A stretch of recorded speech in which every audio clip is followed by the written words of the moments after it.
The guaranteed offer is the easiest way to sell your home. It's really simple. We bring you an all-cash offer. You close in as little as 21 days. No home inspections, no lockboxes, no open houses. Go to markspain.com to get a guaranteed offer and start packing.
.906 on Super Talk 99.7 WTN. My name is Chris Hand. Good morning.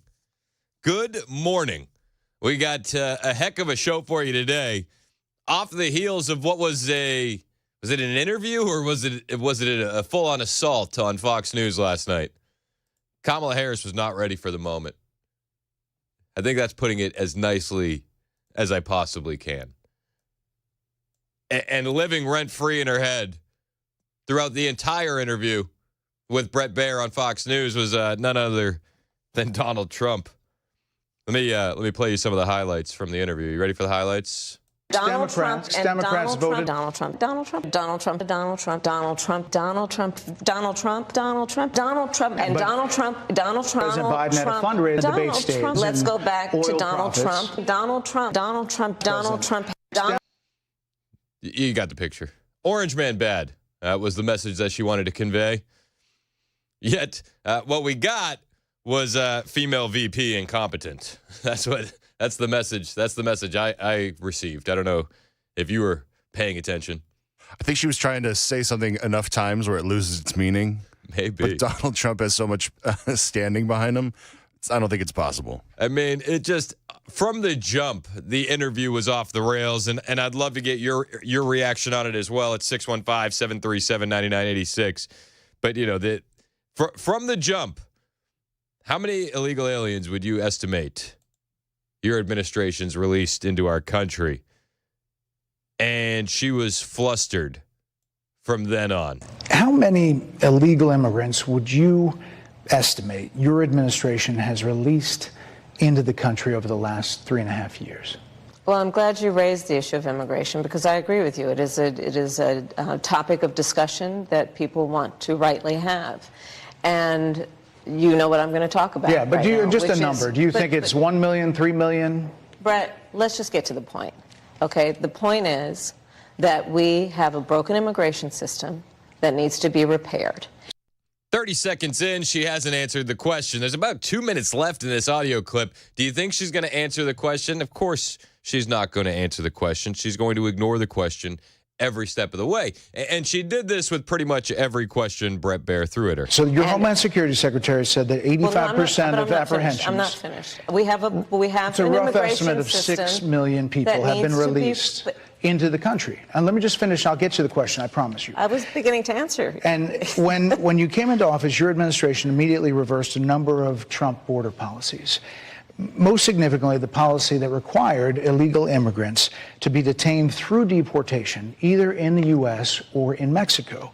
And you switched that policy. They were released from custody awaiting trial. So instead, included in those were a large number of single men, adult men, who went on to commit heinous crimes. So, looking back, do you regret the decision to terminate remain in Mexico at the beginning of your administration? At the beginning of our administration, within practically hours of taking the oath, the first bill that we offered Congress, before we worked on infrastructure, before the Inflation Reduction Act, before the Chips and Science Act, before the Bipartisan Safer Communities Act, the first bill, practically within hours of taking the oath, was a bill to fix our immigration system. Yes, ma'am. It was called the U.S. Citizenship Act of 2021. Exactly. It was essentially a pathway to citizenship for the... Yes, ma'am. May I finish responding, please? Can I finish? He was about to say it's essentially an amnesty bill. And, that was the first thing we did. You had a Democrat-controlled House and Senate. You couldn't get it done. It's strange to me. If I was Brett Baer, one of the things I would have pressed was, hey, besides the bipartisan border bill, why'd you sue Arizona to take down the shipping container wall they were building to stop illegal immigration? Why did you sue Texas to remove the razor wire? If you want to stop illegal immigration, why is it that you've sued multiple states for trying to make illegal immigration a state-level crime so state-level authorities can handle it? Keep pressing her, Brett. Now, Brett did a good job, and he's dealing with Miss Filibuster over here. But Kamala tries to blame the border crisis on Trump. And she goes over to the amnesty, the mass amnesty border bill, the bipartisan border bill that would have allowed, what was it, almost 2 million illegal aliens into the United States per year before they do anything. And she tries to blame it on Donald Trump. Guns and human beings. And Donald Trump, but let me just finish. Six Democrats voted against that bill. Learned about that bill and told them to kill it because he preferred to run on a problem instead of fixing a problem. And in this election, this is rightly a discussion that the American people want to have. And what they want are solutions, and they want a president of the United States who's not playing political games with the issue, I hear you, but actually is focused on fixing it. Six Democrats voted against that bill. It would have allowed 1.8 million illegal immigrants into the country a year. A lot of conservatives had a problem with it. It's funny to me that they always go back to the bipartisan border bill and how Donald Trump, private citizen Donald Trump, ruined that deal. As a private citizen, Donald Trump, apparently, according to Kamala Harris, has had more control over the federal government than Kamala has had as the vice president. You can't blame Kamala for anything that's happened in the Biden administration because she's just the VP. But private citizen Trump, oh my gosh, he's the most evil man ever. It's insane. But it's what you'd expect from the left. Brett Baer also brought up how she supported illegal aliens getting driver's license, getting free tuition at college, getting free health care. And Kamala tries to deflect. Oh, that was a long time ago, Brett. That was almost 5 years ago. And Brett, to his credit, says, the running mate that you picked, the guy that loves China, the guy that puts tampons in boys' rooms in elementary schools, that guy, he signed all of these things into law. And you picked him. There's a lot of people that look back at what you said in 2019 when you first ran for president. And there have been changes, and you've talked about some of them. When it comes to immigration, you supported allowing immigrants in the country illegally to apply for driver's license, to qualify for free tuition at universities, to be enrolled in free health care. Do you still support those things? Listen, that was 5 years ago. And that was 5 years. Is 5 years a long time now? That was 5 years ago. That was 5 years ago. And I'm very clear that I will follow the law. I have made that statement over and over again. And as Vice President of the United States, that's exactly what I've done, not to mention before. If that's the case, you chose a running mate, Tim Walz, governor of Minnesota, who signed those very things into state law. Brett Baer did this masterfully quite a few times, where he baited Kamala into a secondary question with the first question. And this was the first time he did it. Oh, that was 5 years ago. Well, in 2024, you picked a running mate who signed all those things into law at the state level. That's who you choose. That's who you chose. Well, I'll follow the law, she says. I'll follow the law. Okay. Who signed those very things into state law. So do you support that? We are very clear, and I am very clear, as is Tim Walz, that we must support and enforce federal law, and that is exactly what we will do. Probably right after you change it, right? Right after you change it, you'll support and follow federal law. You can hear her brain malfunctioning in real time, in the gears turning in that long pause after he says, well, your running mate signed all those things into law. And that awkward pause, she had to be ready for these moments. She's not ready for any of these moments. If she can't handle an interview with Bret Baier, how can she handle negotiations with a foreign hostile country?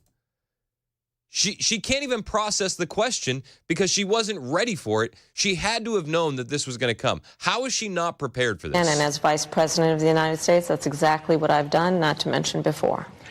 If that's the case, you chose a running mate, Tim Walz, governor of Minnesota, who signed those very things into state law. So do you support that? We are very clear, and I am very clear, as is Tim Walz.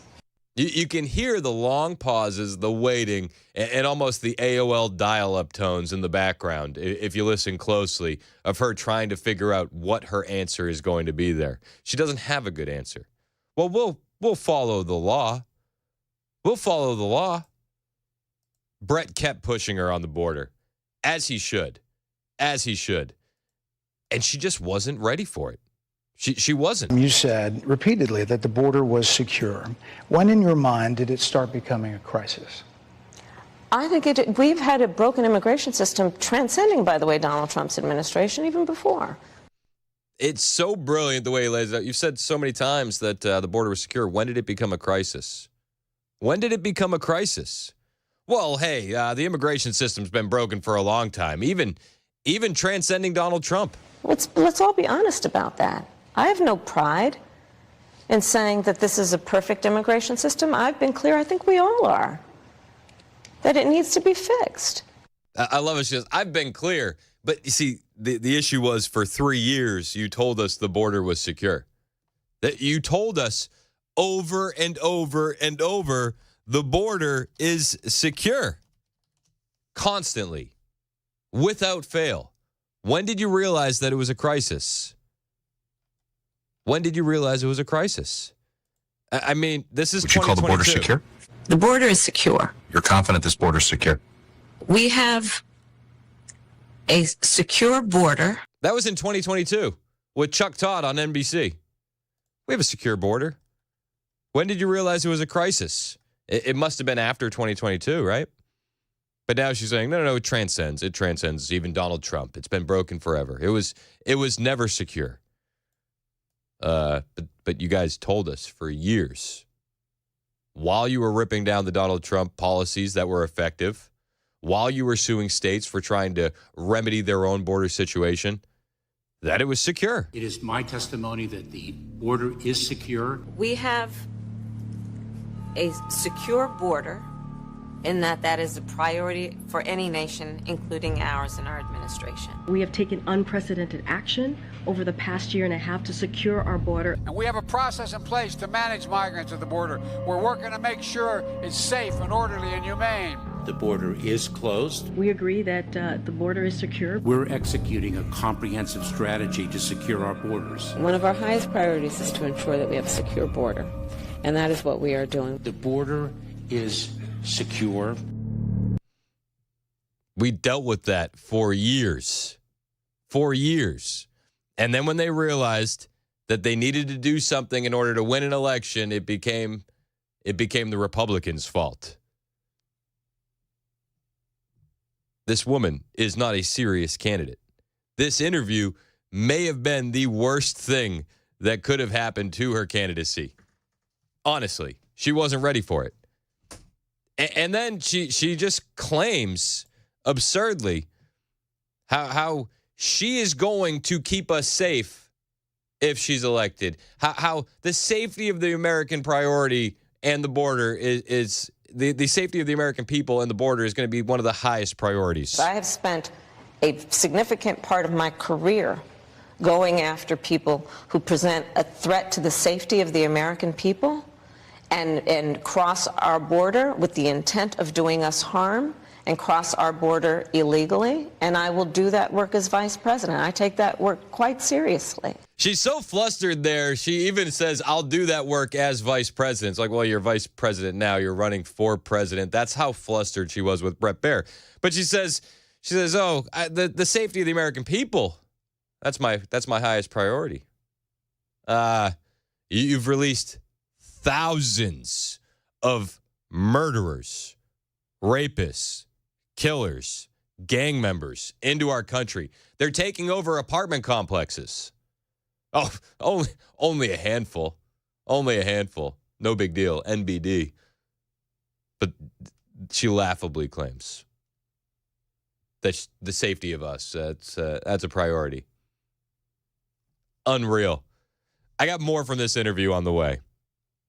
When she really gets into things, she gets upset, she gets irate, and she gets unhinged. I'll bring you that on the way. It's 9:21 on Super Talk 99.7 WTN.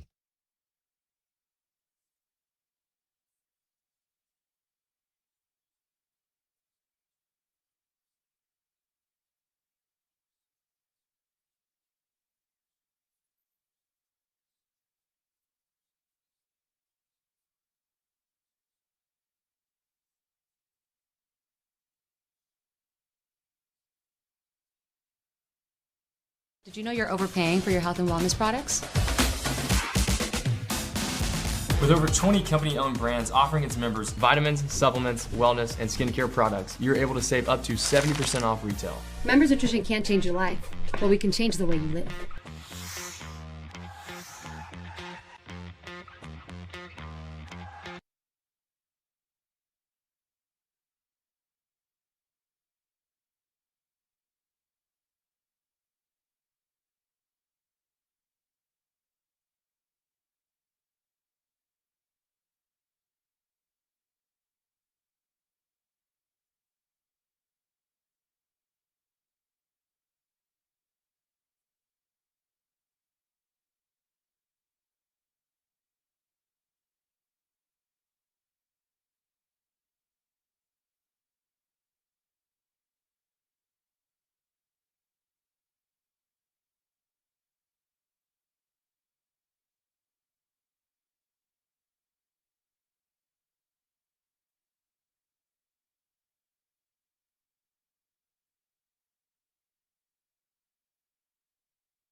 Up ahead, coming up at 9:30, the man accused of killing a runner at a local park is making his first court appearance today. Also, Fani Willis is asking a court to reinstate the charges that were dropped against President Trump by a Georgia judge.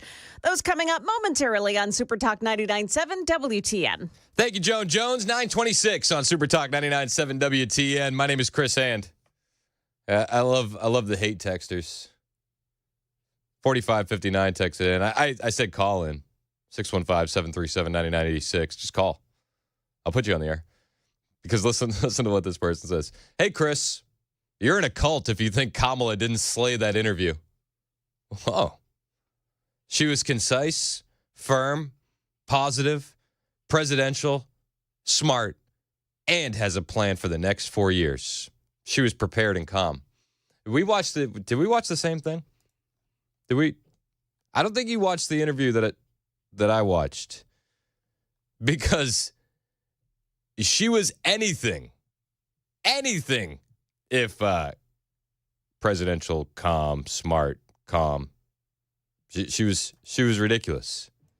She was ridiculous. Frankly, exhausted of Brett. More than People 70% of people tell the country is on the wrong track. They say the country is on the wrong track. If it's on the wrong track, that track follows 3.5 years of you being vice president and President Biden being president. That is what they're saying, 79% of them. Why are they saying that? If you're turning the page, you've been in office for 3.5 years. And Donald Trump has been running for office. Almost 80% of the country think that we're on the wrong track. You've been in office for 3.5 years. Well, yes, Donald Trump has been running for office. Oh, is that? Hey, 4559, is that the prepared and presidential smart answers that you were talking about? Is that? Hey, Chris, don't you feel like sometimes it's like that when we had that dress and you could look at it and say, you would say it's blue, yes, and somebody else said it's white. I mean, we're looking at exactly the same thing and just seeing it in a different way. Yeah, I guess I'm in a cult and I'm drinking the MAGA Kool-Aid because this I didn't see what 4559 is seeing. But you've been the person holding the office. Come on. Madam You Vice and I President. both know what I'm talking about. You and I both know what I'm talking about. I actually don't. What are you talking about? He said, I actually don't. What are you talking about? What I'm talking about is that over the last decade, But people you're the have lever of become. power. But listen, over the last decade, it is clear to me, and certainly the Republicans who are on stage with. Over the last decade, 12 of the last 16 years have been controlled by who? Democrats. Isn't that strange? Isn't that strange? You've been in office for 3.5 years. Almost 80% of the population thinks that the country is on the wrong track, and you're blaming that on Donald Trump running for office. 4559 had more to say. They said, compare that with Trump's Univision town hall. Those people called Trump out over and over, and Trump replied with word salads. Trump looked old, tired, heavily made up with orange makeup. He has no real plans except to turn the military on the Dems. Here's where I know you're in a cult. This is how I know you're in a cult. This has been the new talking point for the left. Trump is going to turn the military against us. Not that. You know, it's funny. Trump actually did respond to those comments about turning the military against the Democrats. And I'll bring you what Trump said on the flip side after Joan Jones' newscast, which starts right now on Super Talk 99.7 WTN.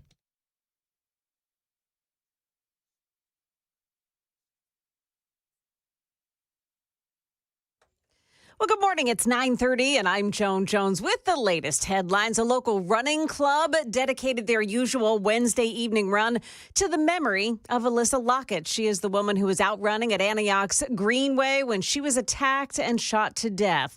Fellow runners spoke to Channel 4. Almost every woman on our staff or woman I know has experienced harassment while running, I myself included, and a lot of us are runners, and I think this is really important to us because we see ourselves in her, unfortunately. Now, the suspect, Paul Park, was arrested thanks to a citizen's dash cam video. And now Nashville Mayor Freddie O'Connell says there's a new push to get Metro Council to approve license plate reader cameras. He says that could help in crime cases like this one. Fingers crossed we can get this done before the end of the year, and then we will look to proceed with it. Fannie Willis is back in the news. The Fulton County DA has asked Georgia's Court of Appeals to reinstate 6 counts in the election subversion case against Donald Trump and his co-defendants, including 3 specifically against the former president. Now, those charges were dropped by a judge who ruled they lacked detail about the underlying crime. Willis argued to the appeals court that the indictment against Trump and others had plenty of information that would allow defendants to sufficiently prepare for their case. Well, before you crack open that sugar-free lemonade, I want to let you know that Coca-Cola is recalling more than 13,000 cases of Minute Maid Zero Sugar lemonade because the product actually contains sugar, and a lot of it, 40 grams. The products were shipped to retail stores in Indiana, Kentucky, and in Ohio. Market Numbers Report brought to you by Beacon Capital Management, online at beaconcm.com. Stocks are running a bit higher today. The Dow Jones Industrial's currently up by 86 points. That's the latest news. Weather still to come. Joan Jones, WTN News. Thank you, Joan. It's 9:32 on Super Talk 99.7 WTN. My name's Chris Hand. I got to tell you about my friends at United Structural Systems. When we get these large home repairs that we need to do, a lot of times, I know if you own your own home, you feel the same way. We pretend we don't see the warning signs because we're scared of what we're going to hear. And this is especially true with waterproofing issues or foundation repairs. I mean, this could be something big that needs to be fixed right now.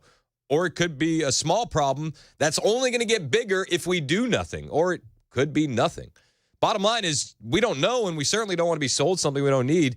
You want peace of mind. And United Structural Systems is the company to give you that. They have over 25,000 100% satisfied customers, and they've done this over decades. When USS comes to your home, you're going to get problem solvers. We're going to bring you peace of mind. You're not going to get somebody worried about meeting a sales quota or upselling you to the next big thing. You're going to get honest, hardworking people. This is the company who cares. This is the company you can trust. They guarantee their best. They're USS. Homeowners trust USS. If you got waterproofing issues, if you have foundation repair that needs to be done, call USS. 615-488-7855. 615-488-7855. Online at USSTN.com.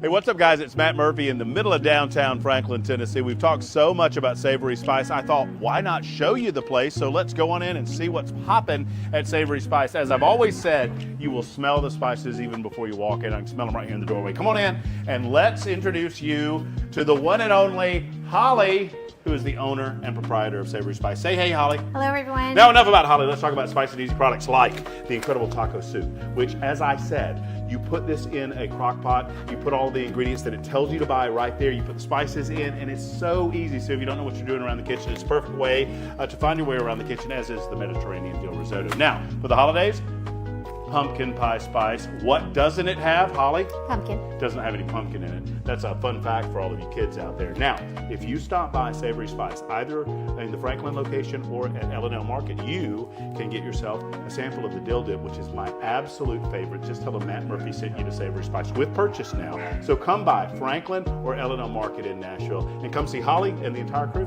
at Savory Spice.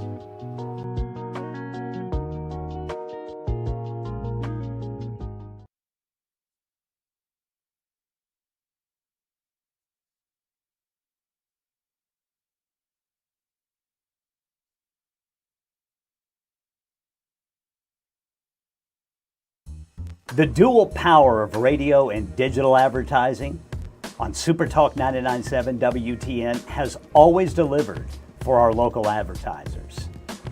Now's your chance to book your 2025 marketing campaign early for savings and incentives. Just reach out today to your local ad representative or go to 997wtn.com/epic.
talked about locking people up because they disagree with him. This is a democracy. And in a democracy, the President of the United States, in the United States of America, should be willing to be able to handle criticism without saying he'd lock people up for doing it. That was Kamala Harris last night during her Fox News interview with Brett Baer, Super Talk 99.7 WTN. My name is Chris Hand. Kamala just losing it, unhinged, cracking under pressure, repeating tired old hoaxes. Donald Trump is going to turn the military against us. It's just the new one. It's referring to these remarks he made talking about the enemy from within. Two enemies. We have the outside enemy, and then we have the enemy from within. And the enemy from within, in my opinion, is more dangerous than China, Russia, and all these countries, because if you have a smart president, he can handle them pretty easily. But the thing that's tougher to handle are these lunatics that we have inside, like Adam Schiff. I call him the enemy from within. Mr. President, that's Donald Trump. Those are the comments. They said, well, you're gonna use the military to go after us. And I think what Trump is saying is, yeah, we have people in our government that are actively working against the best interests of the nation. And I don't think that's a hot take. I think that's actually a lukewarm, room temperature take. Like, anybody paying attention can understand that. But he was asked during his all-female town hall in Georgia to expand on those comments a little bit. The ones that the Dems are now taking out of context, saying he's going to use the military against us. Can you believe it? Kamala Harris has said you sounded unhinged, and unchecked power is in our future. What do you say about that? I thought it was a nice presentation. I wasn't unhinged. You know what they are? They're a party of sound bites. Somebody asked me, can they be brought together? I never thought, really, I wasn't thinking like they could, because they're very, very different. And it is the enemy from within, and they're very dangerous. They're Marxists and communists and fascists, and they're sick. I use a guy like Adam Schiff because they made up the Russia hoax. It took 2 years to solve the problem. Absolutely nothing was done wrong, et cetera, et cetera. They're dangerous for our country. We have China, we have Russia, we have all these countries. If you have a smart president, they can all be handled. The more difficult are, the Pelosi's, these people, they're so sick. He's right. I mean, think about the first 2 years of the Donald Trump presidency when he's hamstrung with the Russia hoax. Or think about how they tied him up with the impeachment hoax. It's like, if these evil people would actually do something for the good of the country, we could be a lot further down the road. And Donald Trump makes that point right here. And they're so evil. If they would spend their time trying to make America great again, it would be so easy to make this country great. But when I heard about that, they were saying I was like threatening. I'm not threatening anybody. They're the ones doing the threatening. They do phony investigations. Yep. I've been investigated more than Alphonse Capone. He was the greatest gangster. No, it's true. But think of it. It's called weaponization of government. It's a terrible thing. All right. Yeah, and they'll project against Donald Trump, and guys like 4559 on the super text line, they sink their teeth into these talking points. And 4559 said, I'm in a cult because I didn't think Kamala slayed the interview. I said call in. I said call in 4559, but the leftists don't want to call in. They don't want to have a conversation. He said it wouldn't do any good to call into your show, Chris. No one is listening to your show that would be swayed to actually see the truth about Trump. I'm trying to save you, my man. 4559, I'm trying to sway you and wake you up. I understand that a lot of people listen to the show. They understand exactly what's going on. We have some very, very smart listeners. But for guys like 4559 that think I'm going to call in, 615-737-9986. He said, if Trump wins, I'll really pray for our country. And we'll pray that Trump will do the right thing for our country. But he's a narcissist, and they never change, so it feels hopeless, and it really is sad. And I think Trump supporters are a sad lot as well. Enjoy your day. These people are unhinged. 4559, I love you, man, and I'll pray for you too, but I think you're unhinged. And I think that you've been caught in an echo chamber of the media that is really hard for you to get out of. And I think you need to do more research and get yourself out of that echo chamber. Donald Trump is a narcissist. He only does stuff for himself. He could be on the beach.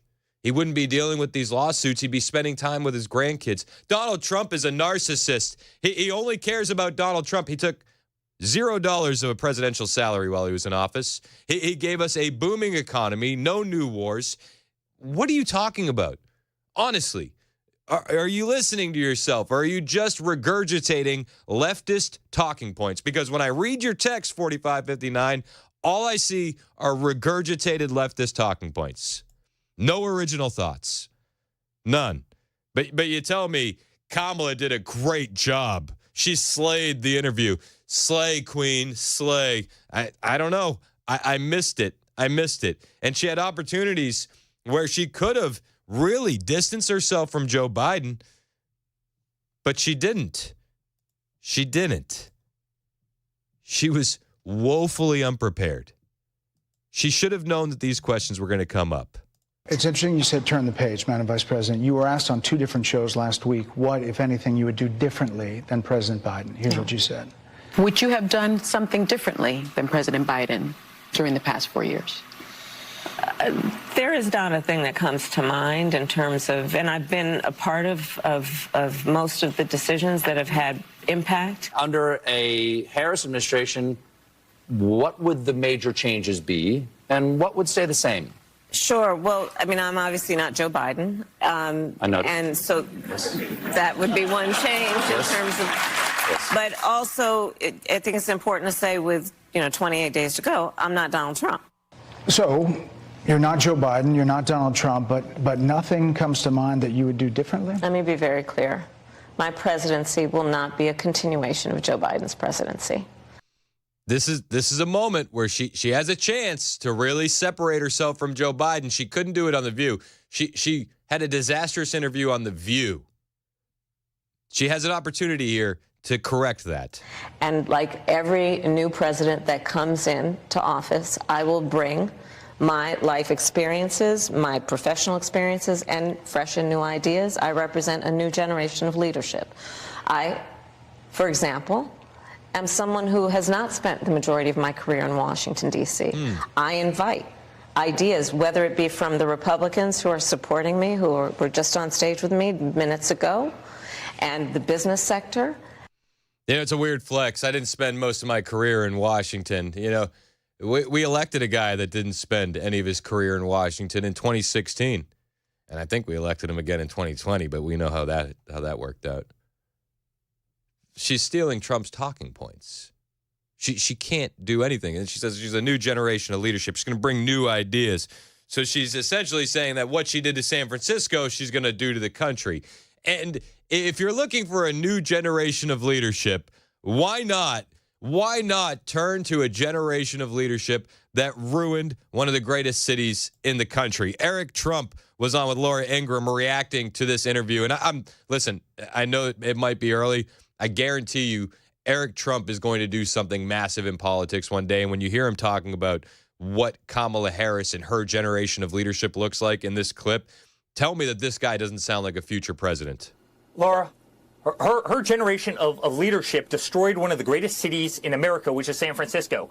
Every company has left. Every bank has left. Elon Musk just left. There is no industry anymore there. You can't afford to live there. It's the most expensive city by far in this country. You can't walk down the street without getting robbed. You can't walk down the street without stepping over a hypodermic needle or walking through a homeless camp. She destroyed one of the great American cities, and this is her, the next generation of leadership. If the next generation of leadership is what she did to San Francisco, then every single American ought to be absolutely petrified, and I think they are.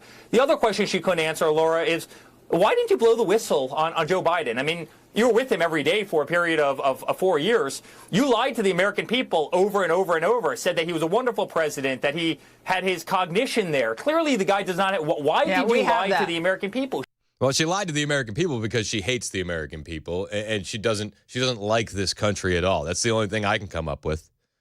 That's the only thing I can come up with. And, she's another puppet, and there are people behind the scenes making the decisions for the Biden-Harris administration. And if Harris gets elected, those same people that are making the decisions behind the scenes will continue making these awful decisions behind the scenes. But, I have a new generation of leadership, and I'm going to bring that to the White House. Whoa. I don't want D.C. to look like San Francisco.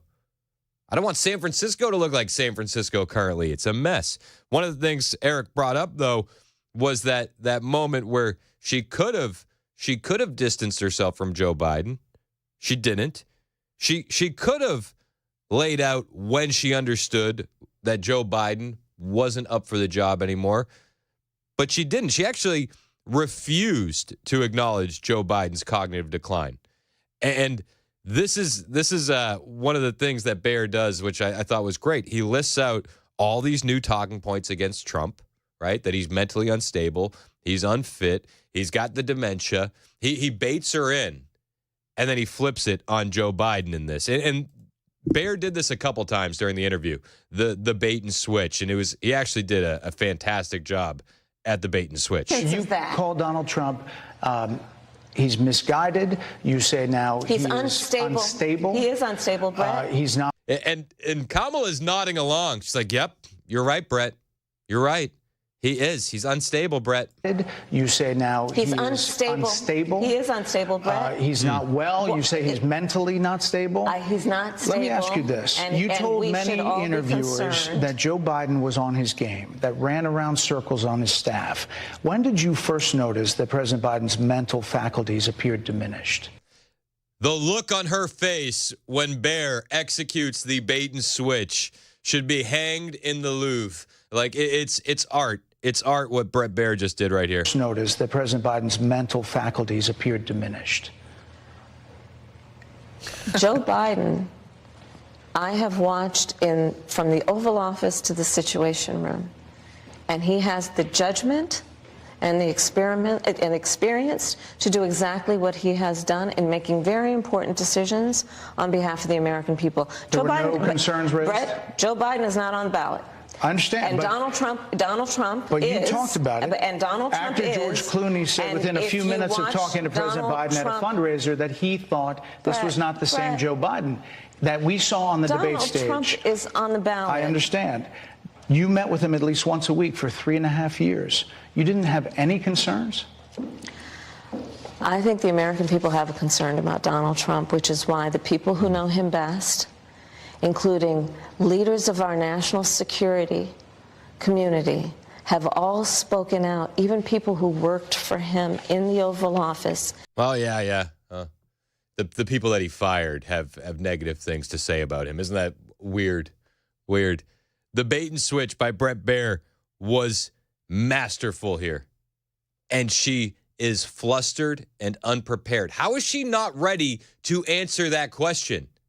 If she's not ready to answer a simple question from Brett Baer, she is not ready to be president of the United States. Full stop.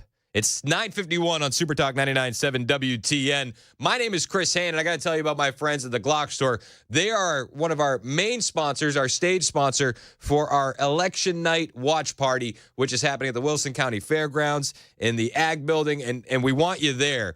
GlockStore is sweetening the deal. They were our party sponsor at our debate party between J.D. Vance and Tim Walz, and they gave away a bunch of prizes. And they said, you know what? We're going to go even bigger this time at the election night watch party. I love the guys at the GlockStore. So this is what they're doing. They're going to give out those cool mugs that we had for third place. They're going to give out range session cards for second prize, which I think should be first prize. And I said that last time, and I thought that should be first prize until I heard what the grand prize would be.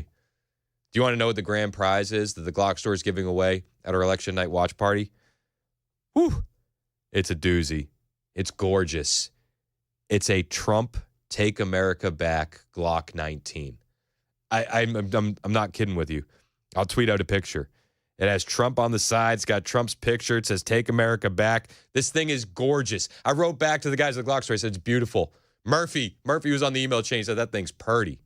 It is. And you could win it. All you have to do is show up to our election night watch party November 5th at the Wilson County Fairgrounds. GlockStore is our main sponsor. And Go to GlockStore.com. Get yourself signed up for our rain sessions today. GlockStore, minutes from the airport, worth the drive from anywhere.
People of the world.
9:59 on Super Talk 99.7 WTN. My name is Chris Hand, so we got a lot more on the way. I got a lot more juicy audio from this Brett Baer, Kamala Harris interview. But real quick, I want to play you Brett Baer exposing the Kamala campaign for their last-minute audible, I guess you could call it, before they did the interview. Kicker in football, they call a timeout right before he's going to kick the field goal. They're icing the kicker. So we were supposed to start at 5 p.m. This was the time they gave us. Originally, we were going to do 25 or 30 minutes. They came in and said, well, maybe 20. So it was already getting whittled down. And then the vice president showed up about 5:15. We were pushing the envelope to be able to turn it around for the top of the 6 o'clock. So that's how it started. And I could tell when we started talking that she was going to be tough to redirect without me trying to interrupt. Brett Baer. Everybody on the left is saying, Kamala, so stunning and brave. She went into the lion's den. She held her own. It's like, no. She was scared from the jump before the interview even started, and they wanted to whittle that thing down. On the way, I got more audio from this interview, plus Robert, Cammie, Mike. Hang on the line, guys. We'll get to more of your calls and reaction from this interview next. 615-737-9986. It's Super Talk 99.7 WTN.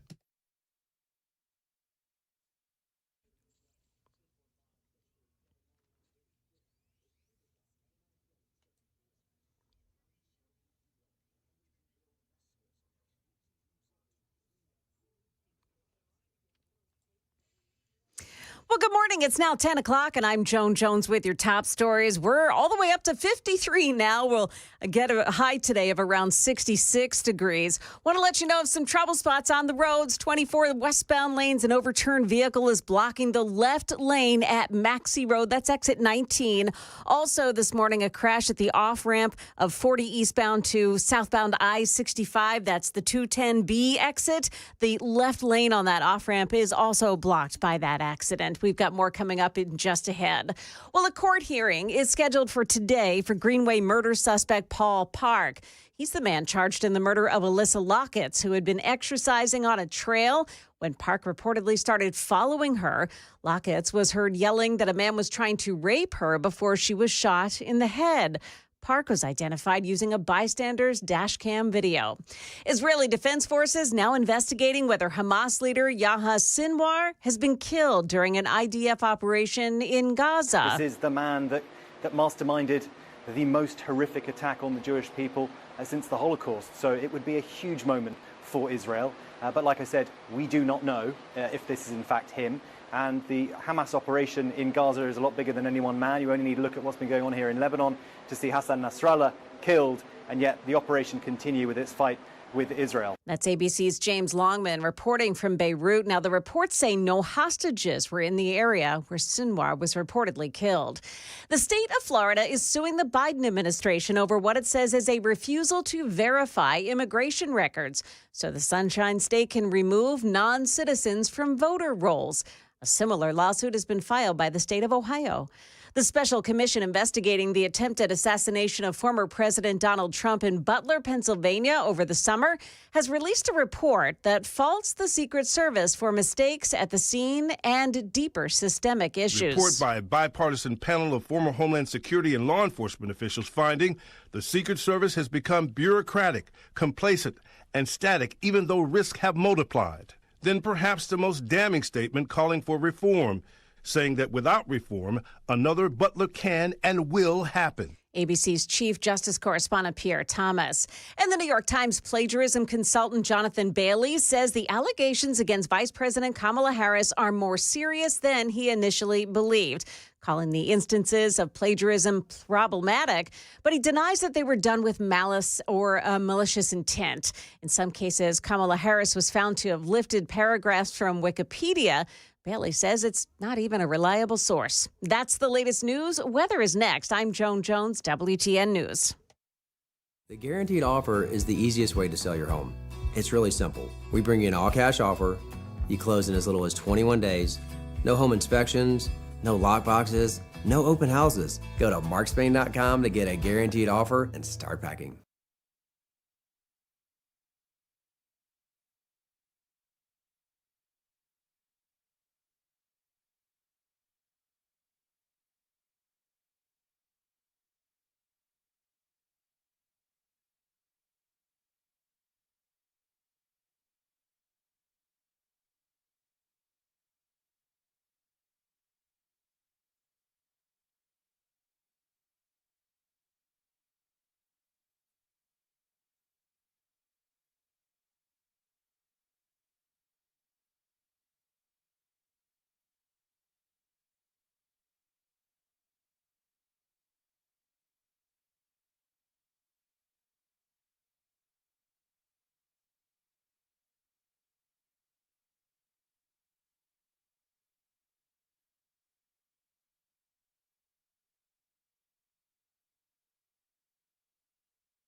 10:07 on Super Talk 99.7 WTN. The election can't get here soon enough. We're going to have an election party at the Wilson County Fairgrounds, Ag Building.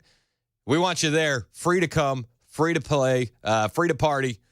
But you can get a VIP package. That costs a little bit, but the value is huge. I was texting with this guy, Sean, a retired police officer out of Chicago. He's called on the show a few times, and we were sending messages back and forth. And he said, hey, got those VIP tickets. Because, the alcohol is included. He said, I'm going to make it worth it with Tito's alone. I said, good for you. Good for you. The VIP tickets include your alcohol, include the food, gets you VIP front row seating, guaranteed seats, which if you've ever been to any of our events, you understand how much of a premium that is. And you can get those tickets at 997WTN.com. The Kamala Harris-Brett Baer interview. Elon Musk tweeting, testy is this week's sharpest attack. And he's referring to the Mockingbird media and their talking points. You got these headlines from just about everybody. NPR, Harris interview on Fox gets testy. CNN, Kamala Harris spurs with Fox News anchor in testy interview. AP, Harris's interview with Fox News is marked by testy exchanges. Listen, it keeps going. It keeps going. The Hollywood Reporter. Kamala Harris's Fox News interview opens with testy exchange. All right. That's the talking point. It was testy. It was a little testy. Okay. Kamala Harris. She's good with testy. That's her deal. 615-737-9986 if you want to join the conversation. Moved on from joy into the testy. Yeah. We've abandoned joy and we're in our testy era. Is it a testy fall for? I don't know. We've leapfrogged joy. We're in our testy era.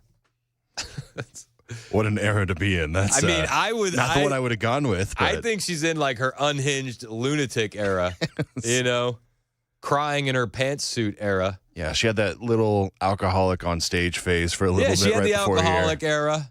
I think she's going to get back into her alcoholic era come November 5th. I wouldn't blame her with a potential loss like that. I wouldn't blame her either. Robert in Nashville, you're up first, man. Appreciate you holding. Your thoughts on the Fox interview. Robert. A little bit. Yeah, can you hear me? Yeah, I got you now. What's up, man? Yeah, hey, how are you? Good. I think it's I'm getting nervous all the way around. I think if you go back, read your headlines that you just read, I think it's for their side. I think it is exactly, it to them in some way shows, look, she is a fighter and she's sharp, like Musk said. Testy is sharp as a tack. Well, they're going to get a lot of those people that believe that. Look at the forum that they put it on, which is Fox, which I feel at this point in time, I stopped watching Fox about 3.5 years ago. I think it was more rhinos and more never Trumper kind of things. I think, and that's still the last bastion of undecided and rhinos that aren't sure which way they're going to go is that Fox News genre. And if you're just a person, and again, I didn't see the videos, but I've heard them. I heard the first two last night with Brian Wilson, and it just sounding on a radio thing without the vision, it sounds like she beat the crap out of him. It does. Like she got all over him. The exchange that you played, now you said, in fairness, I did not see the video, so I don't know the look on her face or any of that, but just driving in the car, which most people are going to be, listening to the radio, she was able to turn that back around, and it's a lie, and we all know it's a lie. Trump is just Trump.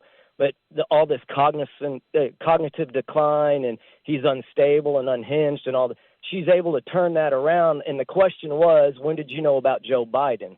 He should have stopped her in her tracks and pushed on her. To me, he was weak. You think Brett was weak? See, I wouldn't go that far with Brett. And to your point, I don't think that it's going to convince any leftists. But there are independents and moderates that do watch these interviews, and I don't think that she came off strong at all. I think she came off unhinged. And if she can't handle an interview with Brett Baer without losing her cool and visibly being like shaking, and the facial expressions, I don't think that you could trust her in any kind of negotiations with any kind of world leaders. you and I agree on all that, but for those undecideds, and if you're undecided, you're probably not all that educated anyways, I would think. I just, on the radio, it just sounds like she got the better of that. Interesting take, man, and I appreciate you sharing that with us. Thanks, Rob. Yeah, I mean, I don't necessarily agree with Rob, but he's entitled to that opinion. I tend to agree more with Dana Perino's reaction after the interview. Dana Perino said that the answers aren't going to pass the smell test. Answers are not going to pass the smell test with an audience who has watched loyally. We have more Republicans, Democrats, and independents than watch than any other news channel. And we have covered immigration since well going back. I've been here 14 years. We always talk about it. And one of the things she does is she sandwiches in the bill she's talking about, which you clarified, and then the bill she says that Trump killed. In between those things is when you had the millions of people flooding into the country with no other reporter but Bill Malugin and Griff Jenkins down there at the border covering it. The story of a lifetime. And now people are dealing with that in not only in New York City, or not even just the border states, they're dealing with it in all the major cities. And they're dealing with increased housing costs and the problems with the schools and increasing crime. And what about the jobs? I mean, all of those things. Now, I just wonder if at some point, if acceptance is the first step of recovery, if she had ever said something like, we could have done a better job on the border, just acknowledge it. Like, what would happen? Would the whole entire campaign fall apart? Because the majority of people think that Trump would be better on immigration. You know, I think that's such a great point that Dana Perino made at the end there. Kamala Harris could have won a lot of people over if she said, look, we haven't done the best job, but we have a plan to get it better. And she didn't say that. She wouldn't accept any fault on the border at all. At all. And Dana Perino making the point, we have more Republicans, Democrats, and independents that watch than any news channel. And if you watch that interview, I can't imagine you're coming away feeling like that caller Rob felt, that she owned him. I don't know. Let's go to Cammie in Mount Juliet. You're next on Super Talk. Thank you for holding, Cammie. Hi there. How are you doing? I'm good. How are you? I'm doing good. I just have a simple question that I haven't been able to get an answer to. And that is when Biden and Harris took over for the presidency, within 1 month, they put Harris in charge of the borders. Yep. Now, someone else is actually working with that, with the borders now, but she was in charge of the borders when they reversed everything. When they wanted to come across, they had to either be detained on either the U.S. side or the Mexico side. Yep. So all of that went away. But nobody has talked or said anything about that. No, well, I mean, you're absolutely right. And then they told us for 3 years that the border was secure.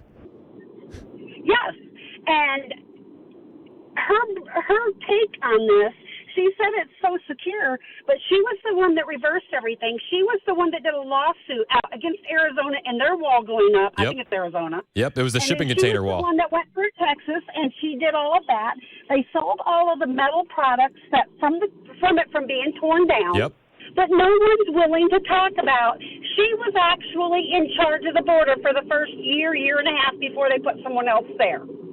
I mean, yeah, she was the border czar. You're absolutely right. And not only that, Cammie, they bragged about it. They bragged about it for years. Mayorkas was on MSNBC in 2021 bragging about dismantling all of Donald Trump's immigration policies that worked. And I'd like to understand from you what Trump-era immigration policies have been banned, ended, reversed, and if any investigations are underway by you. So we have rescinded so many Trump immigration policies, it would take so much time to list them. And to your point, Cammie, it's not just that they rescinded the policies, it's that they sued Arizona, they sued Texas, they sued anybody that got in their way from open borders. That's right. And now what's going on is they're having all of these problems with all of these illegals that did not get vetted. Yep. There's a reason that we have vetted, just like any other country. You go to another country, you're going to get vetted. You cannot just go to another country and live. Yeah, no, you're absolutely right. But, you know, hey, it's only a handful of apartment complexes that have been taken over by foreign illegal alien gangs. It's not even that. I mean, they take it over. There's all kinds of stuff you're putting thousands of people into these cities where they don't have whatever, or all of a sudden they have a place to live. They're getting welfare. They're getting food stamps. They're getting free medical. Yep, you're absolutely. Why would that be there when we have American people that are struggling so hard that can't afford it, and it puts them out on the streets? Yeah. Because when they can't afford their rent, because they've jacked the rent up so high in all of Middle Tennessee that people can't afford it. If you don't have 2 and 3 incomes per family, you can't get into an apartment. Yep. It's crazy. You're absolutely right. I don't understand, and no one's willing to answer the question, why is no one talking about her being in charge of the border when she opened up the border free for anyone to pass through? Yeah, no, you're right. You're right, Cammie. The only one and I appreciate your call. The only one talking about it is Donald Trump. That's it. That's the only one talking about it right now. It's the only one willing to bring it up. That's it. But Biden declared Kamala in charge of the border. Mayorkas bragged about dismantling the Trump-era policies. They told us for years that the border was secure. Over and over and over again. And over and over and over again. It's insane. But this is what we've come to expect, right? This is what we've come to expect. Wes in the borough, you're next on Super Talk 99.7 WTN. What's up, Wes? Thank you for taking my phone call. I think it's amazing how the mainstream media have kind of indicated that Brett Baier was kind of mean and aggressive with Kamala. And I think back to when Hillary and Donald Trump were debating, and Hillary made a comment that Donald Trump walked past her purposely intimidating her, okay? When you're dealing with world-class leaders, Putin from Russia, I can't remember, the Xi from China. Yep. These people are brutal dictators, and they will take advantage of a weak-minded simpleton. And, the Ayatollahs in Iran, they think of women as cattle or dogs. How's she going to stand up to that? Nobody in the world will respect her. Everybody will love her because she's sending money. It's like the guy at the bar who has a big giant credit card and buying everybody drinks. They'll love her. Yep. But they won't respect her at all. That's what scares me. No, Thank you. I'm with you. Those leaders will eat her for lunch. They will absolutely eat her alive. Susie in Mississippi, your thoughts on the interview. What's up, Susie? Hi, Chris. What bothered me the most about Brett Baier is that he kept saying, yes, ma'am. And it's like, no, sir. There's no yes, ma'am here. Shut her up and just keep talking over her because it's what she does. And, oh, my God, she's lucky she wasn't talking with me. Yeah, Oh I hear you. It was almost too. Rip her eyes off. It was almost too polite. I appreciate the call. It's wild though. We have all this money for all these illegal aliens. We have all this money. We announced another $425 million in aid to Ukraine yesterday. Biden and Harris did another $425 million to Ukraine. Why? There are people in North Carolina that need that money. Imagine the good you could do if instead of sending $425 million to Ukraine, you sent $500,000 to 850 people that have been affected by that hurricane in North Carolina. Imagine how much more good we could do. We could do so much better, but we have leadership that doesn't care about American citizens. One guy does, and he's trying to get back in there come November 5th. Lord willing, he wins. I think he's in a good spot to win. I do. And I've been paying attention to what's happening in the swing states, and it looks good. It looks good. I'll give you a little swing state update on the way, plus getting to more of your calls. Natasha, Steve, Mike, hang on the line, guys. It's 10:21 on Super Talk 99.7 WTN.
President Biden handing out more money to Ukraine. And we'll take a look at early voting in one county and the hottest place to go vote. Those stories coming up at 10:30 on Super Talk 99.7 WTN. If there's one thing conservatives love, it's sending tax dollars to Ukraine.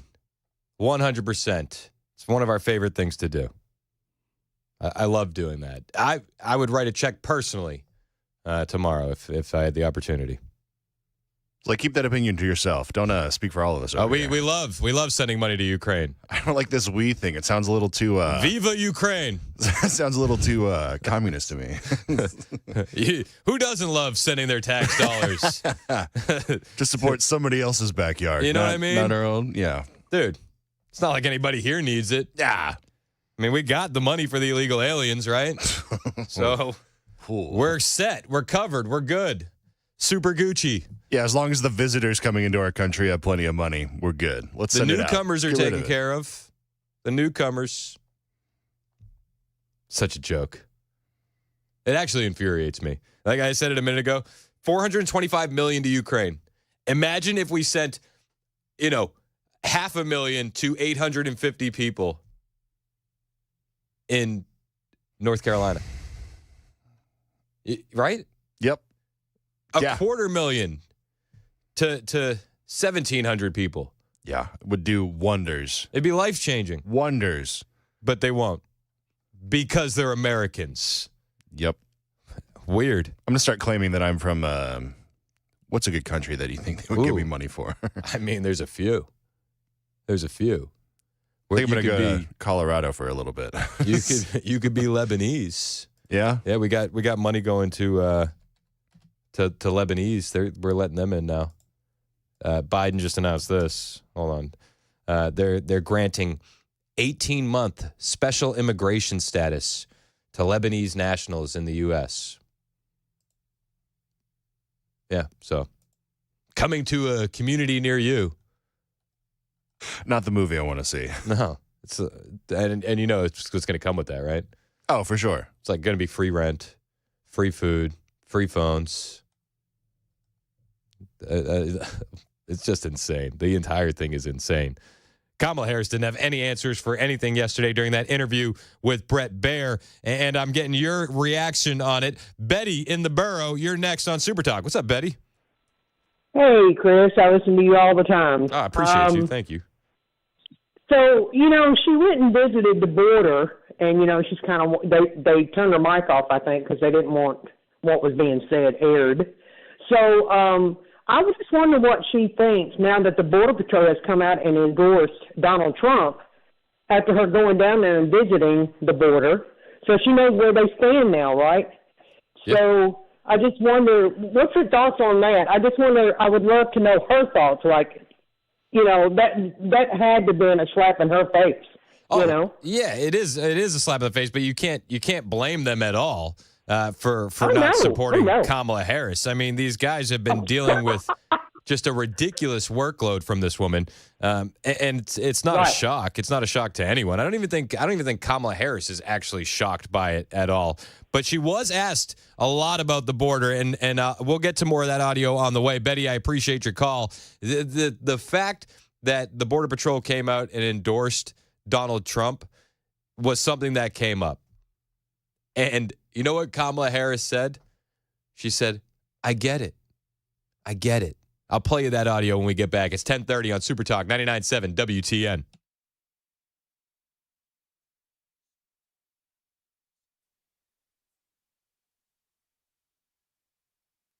10:30 now, and I'm Joan Jones with your top stories. Stick around. We've got your forecast coming up in just a couple of moments. President Biden is handing out more U.S. taxpayer dollars to Ukraine, this time $425 million, a move that Press Secretary Karine Jean-Pierre defended to reporters. In May, the president 10:30 now, and I'm Joan Jones with your top stories. Stick around. We've got your forecast coming up in just a couple of moments. President Biden is handing out more U.S. taxpayer dollars to Ukraine, this time $425 million, a move that Press Secretary Karine Jean-Pierre defended to reporters. In May, the president directed his team to ensure, right, that Ukraine is able to use U.S. supplied weapons for cross-border strikes so Ukraine can hit back against Russia, Russian forces that are attacking them or preparing to attack them as part of their current Russian offense. It's common sense, right? It's common sense that they should be able to hit back against what's hitting them. And there's more, too. Biden also announced a new round of student loan forgiveness yesterday, bringing the total amount of student loan cancellation to more than $175 billion for nearly 5 million people since he took office. In August, the Supreme Court barred the Biden administration from separate plan that would provide debt relief to lower-income borrowers. Well, if you showed up to cast your presidential ballot at Hermitage Library yesterday, chances are you stood in line for a little while. It was the busiest of the early voting places in Davidson County. The County Election Commission says 2.6% of registered voters turned out for the first day of early voting.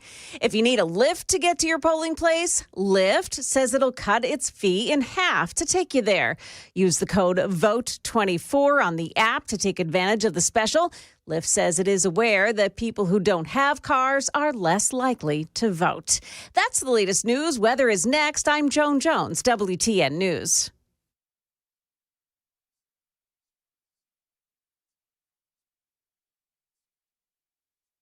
Did you know you're overpaying for your health and wellness products? With over 20 company-owned brands offering its members vitamins, supplements, wellness, and skincare products, you're able to save up to 70% off retail. Members Nutrition can't change your life, but we can change the way you live.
America, I have a message for you.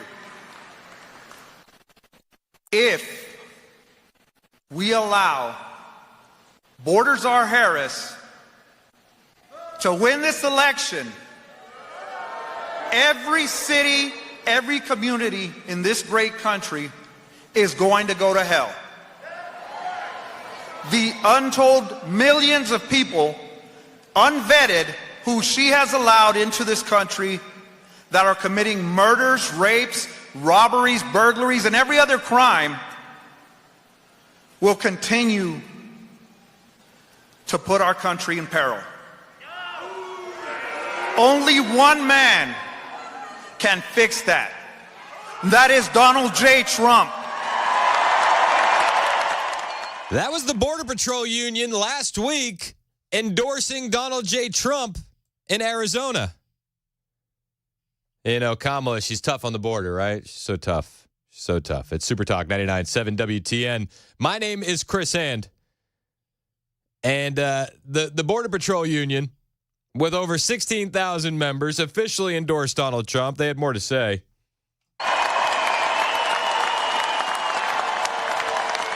He has always stood with the men and women who protect this border, who put their lives on the line for the country. A man who knows about putting his life on the line for what is right. This November, we have a choice to make. Continue the chaos, allow the criminal cartels to control the border, to allow drugs and fentanyl across our country, or put an end to it once and for all. I mean, that's the choice, right? That's the choice. Do you want to continue or do you want it to change? Kamala Harris tries to be the candidate of change, but she's been VP for 3.5 years. It's funny. I said it a little while ago. Trump gets more blame for what he's done in the government as a private citizen than Kamala Harris gets for what she's done as VP. But she was asked during that Brett Baer interview about the Border Patrol endorsing Donald Trump and calling her a failure. And this is her response. But you frequently talk to the Border Patrol Union for support of that bipartisan bill, and they did.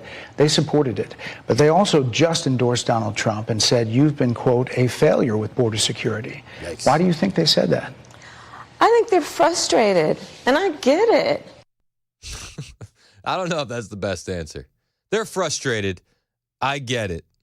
They're frustrated with you. They're frustrated with your policies. They're frustrated with the magnetization of the United States that is allowing these illegal aliens to come in by the millions and get free food, free room and board, all the benefits, while we have American citizens, one state over from us in North Carolina, living in hell. We got money to send to Ukraine, though.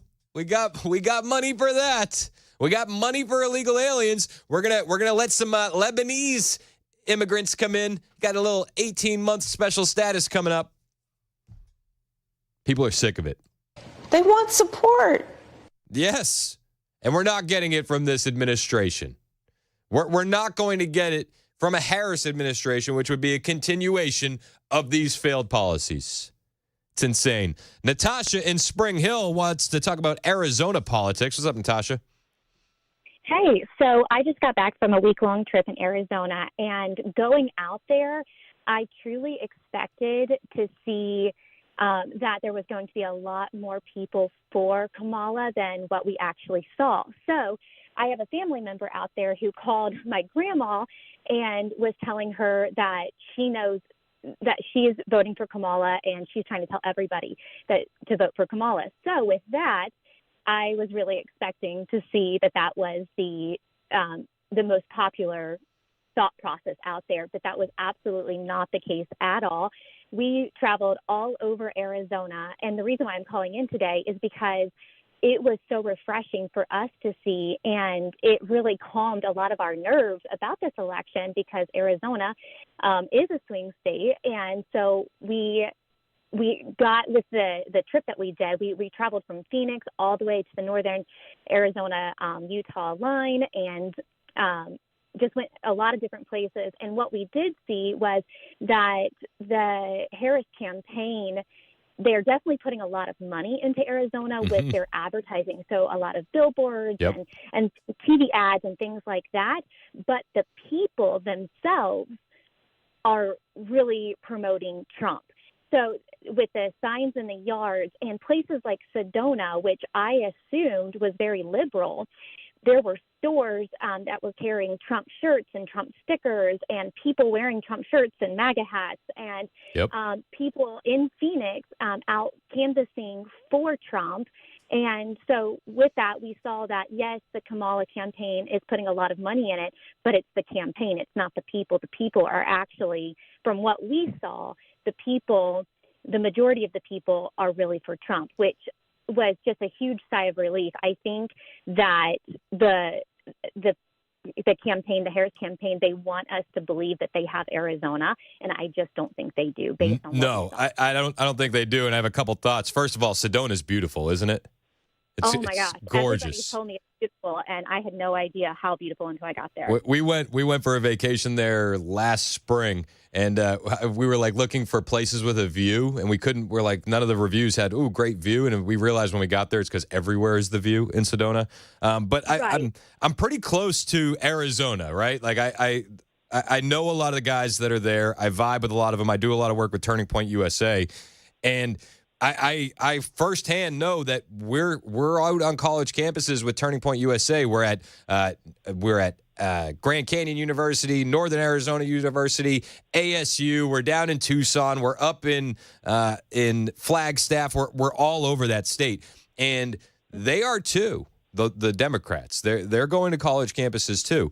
But I'll tell you this, when Charlie Kirk and Turning Point go to a college campus, there's about 4 to 5 times the turnout than any Democrat going to a college campus. The energy and the momentum is absolutely with conservatives. And I'm with you. I think Arizona is going to be red unless something chaotic or fishy happens.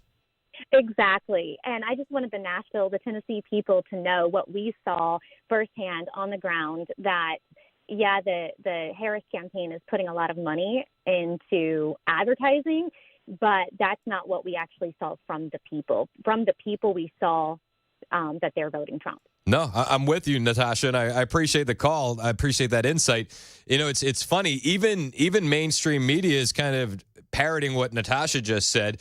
MSNBC went to an early voting site in Arizona, and it's airing on MSNBC, right? So you can imagine the narrative that they want to craft. They want to craft a narrative that the support is overwhelming for Harris in Arizona, which is a massive border state. And we talked to Sergeant Betsy Brantner Smith. She's in Tucson, Arizona. We talked to her yesterday. But the people do support Trump. So MSNBC's down there. They're at an early voting site. They want to craft a narrative that there's momentum for Harris. And this is what they had to air after going to that early voting site in Arizona. And I should note, we did not find a single person who audibly would tell us that they voted for Kamala Harris. These were Trump supporters getting out to vote early in the all-important Mojave County. Take a listen to some of our conversations. Well, the difference is going to be that everybody's coming out early, and everybody that we talk to has made a special effort this year to vote, and you can see it here in the parking lot. You know, this library's usually got 5 cars in it. There's a ton of cars in it now. Said you voted early for the first time. For the first time. Why did you vote early this year? Honestly, because Donald Trump told me to. What a good answer. He keeps saying it, and I've been thinking about it, and so here I am. We met one man who did not vote in 2020, but he said he was horrified by the state of the country, so he is voting here in 2024. We met 3 other voters, one that moved from California, one that moved from Oregon, blue states, who said that they moved here and were eager to vote in a state where Donald difference. And so it's those types of voters that not only Republicans are watching come to the polls, but also Democrats have a close eye, understanding that they need to really win the Maricopa County area to make up for any potential juicing of turnout here among the MAGA faithful in places like Mojave County. Yeah, they gotta really hyper focus on Maricopa. which is where we had all those issues the last time, right? Don't worry, though. We're going to have Republicans in those polling places.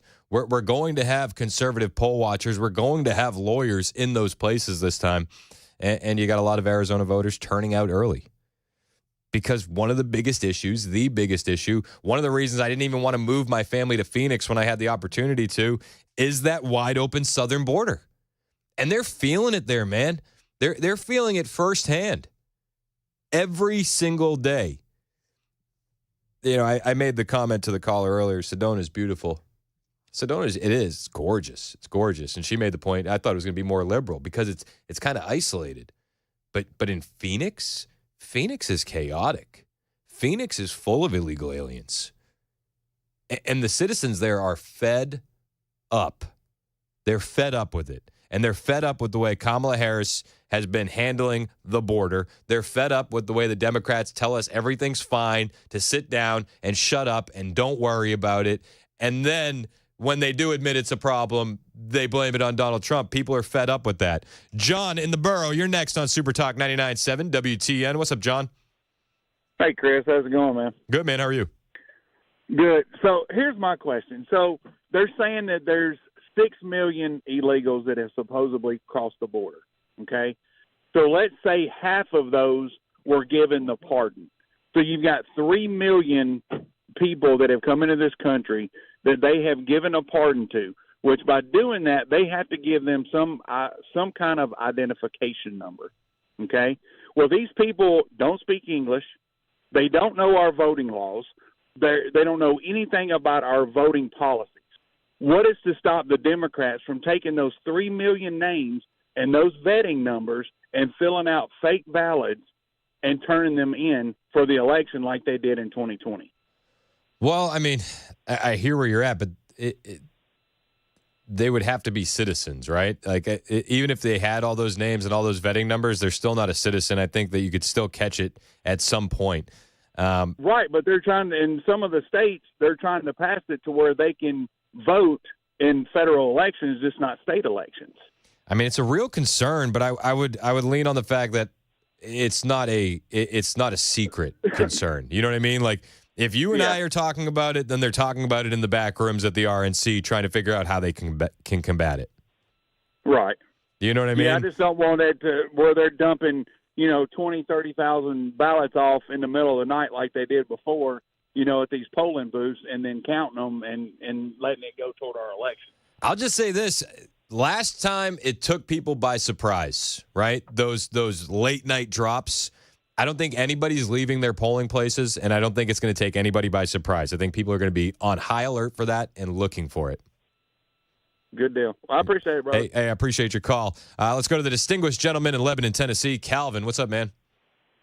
Hey, Chris. I just wanted to say that anybody that is sitting back waiting on an interview with Kamala Harris to base how they're going to vote in this election when the real hell is what we've lived for the last, as far as I'm concerned, 12 of the last 16 years that's been run by them. There's nothing that's going to come out her mouth except a pack of lies to get voted. So if she had 9 interviews between now and the election, and they said she walked all over Donald Trump, walked all over him with what, a pack of lies to reverse.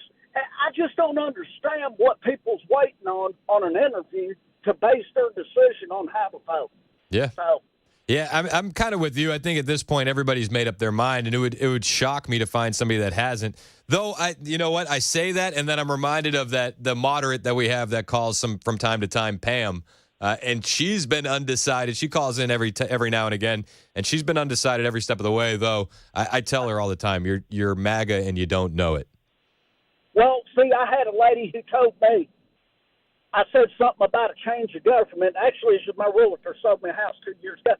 And we ran into each other. She said, I'm worried about what we're going to lose if we go the other way. And I'm thinking, what? What? You're kidding me. What we're going to lose?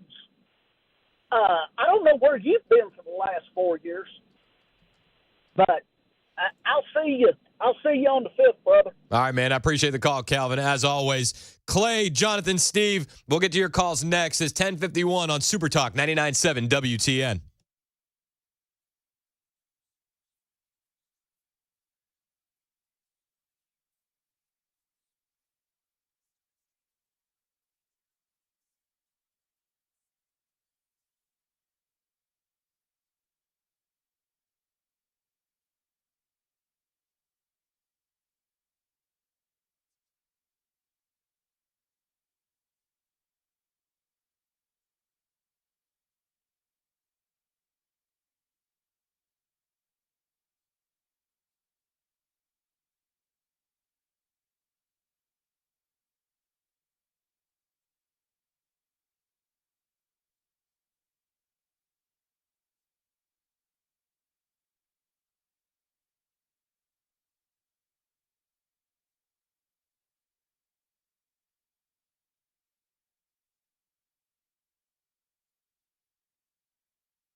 Hey, what's up, guys? It's Matt Murphy in the middle of downtown Franklin, Tennessee. We've talked so much about Savory Spice. I thought, why not show you the place? So let's go on in and see what's popping at Savory Spice. As I've always said, you will smell the spices even before you walk in. I can smell them right here in the doorway. Come on in and let's introduce you to the one and only Holly, who is the owner and proprietor of Savory Spice. Say hey, Holly. Hello, everyone. Now, enough about Holly. Let's talk about spicy and easy products like the incredible taco soup, which, as I said, you put this in a crock pot, you put all the ingredients that it tells you to buy right there, you put the spices in, and it's so easy. So if you don't know what you're doing around the kitchen, it's a perfect way to find your way around the kitchen, as is the Mediterranean dill risotto. Now, for the holidays, pumpkin pie spice. What doesn't it have, Holly? Pumpkin. Doesn't have any pumpkin in it. That's a fun fact for all of you kids out there. Now, if you stop by Savory Spice, either in the Franklin location or at L&L Market, you can get yourself a sample of the dill dip, which is my absolute favorite. Just tell them Matt Murphy sent you to Savory Spice with purchase now. So come by Franklin or L&L Market in Nashville and come see Holly and the entire crew at Savory Spice.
Israel believes it may have killed the man that they believe was the architect of the October 7th attacks. And checking traffic right quick, we've got the east leg of the loop downtown. Actually, that's going to be Shelby Avenue, both east and westbound. They're at 24, apparently shut down due to some police activity. So keep that in mind if you're headed downtown and you need to get to that eastbound loop or westbound loop. Good grief, that's confusing. Details coming up at 11 on Super Talk 99.7 WTN. Thanks for laying that out. That's clear as mud, folks. Ken Weaver in the newsroom. It's 10:59 on Super Talk 99.7 WTN. I'm Chris Hand.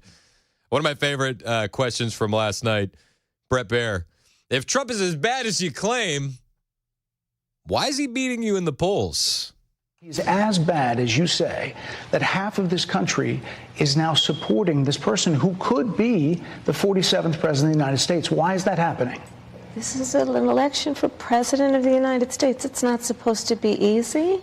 I know, but it's not supposed to be. It is not supposed to be a cakewalk. So are they misguided, the 50%? Listen, are they stupid? What is God, it? I would never say that about the American people. And not in public, at least. In fact, if you listen to Donald Trump, if you watch any of his rallies, he's the one who tends to demean and belittle and diminish the American people. He's the one who talks about an enemy within, an enemy within, talking about the American people, suggesting he would turn the American military on the American people. Yeah, that's the new hoax. Kamala Harris is pushing other hoaxes as well during the interview.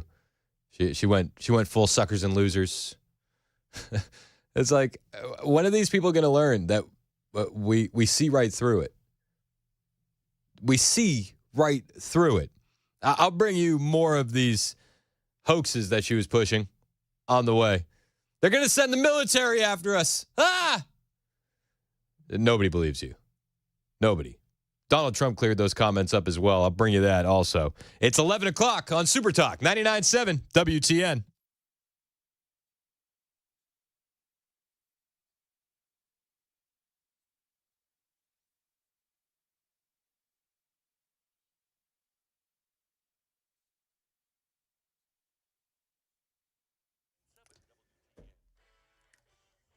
$11 o'clock on the dot. I'm Ken Weaver with your top stories. And right now, I'm going to clear up that little traffic report I gave there.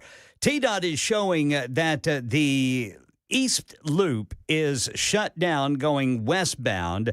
This is due to some police activity there on Shelby Avenue, which is also shut down both east and westbound there at the East Loop downtown. Now, you've got traffic being diverted to go westbound on 40 on the South Loop, then loop around, hit 65, and then hit 24 north of town.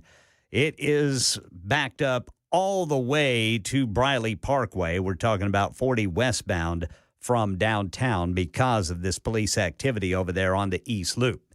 Full forecast in 5 minutes. Israel's military is investigating whether Hamas leader Yahya Sinwar, the architect of the October 7th massacre in Israel, was killed in a strike during operations in the Gaza Strip. This is national security and defense analyst for ABC News, Mick Mulroy. He was not only the leader after Ismail Haniyeh was killed in Tehran of Hamas writ large, he was also the main operational planner. So he planned October 7th, and they really looked to him for all their tactical guidance on how to continue the fight in Gaza. So this is a huge blow. He was also considered the least likely to agree to a ceasefire. Israeli officials say they're waiting on DNA tests to confirm if the body they have is Sinwar. Meantime, U.S. stealth bombers striking Houthi munition depots in Yemen as Israeli strikes in southern Lebanon continue. The Pentagon says the airstrikes were aimed at weapons storage facilities. 5 sites in all, which the U.S. says were being used by Iranian-backed Houthi rebels. For months, the Houthis have been targeting foreign ships in the Red Sea as retaliation for Israel's war against Hamas. The Pentagon says 2 stealth bombers were used in these new airstrikes. That's Christian Cordero.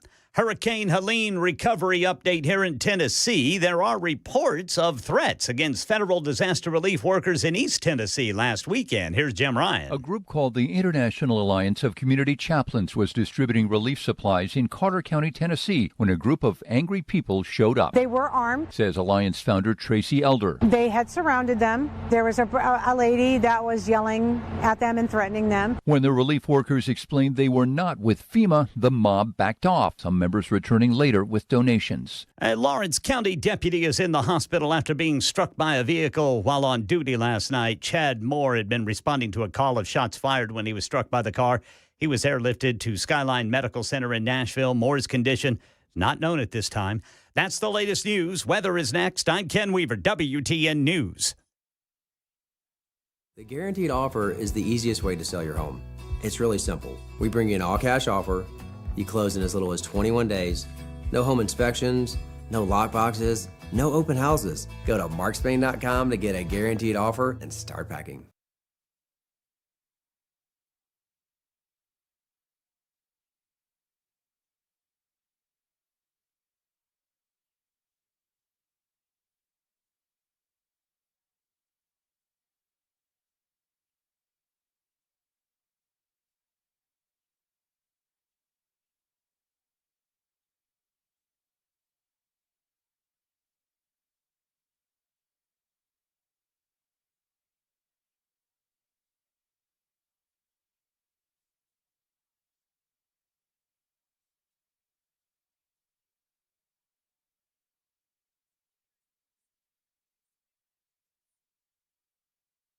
Hey, what's up? It's Chris Hand from 99.7 WTN. If you're thinking about advertising this year in 2025 and beyond, you have to combine the power of radio with the power of digital. We do it here flawlessly, and our sales team can hook you up with a package tailored to your exact needs. So if you want to advertise, advertise with me. Advertise with 99.7 WTN.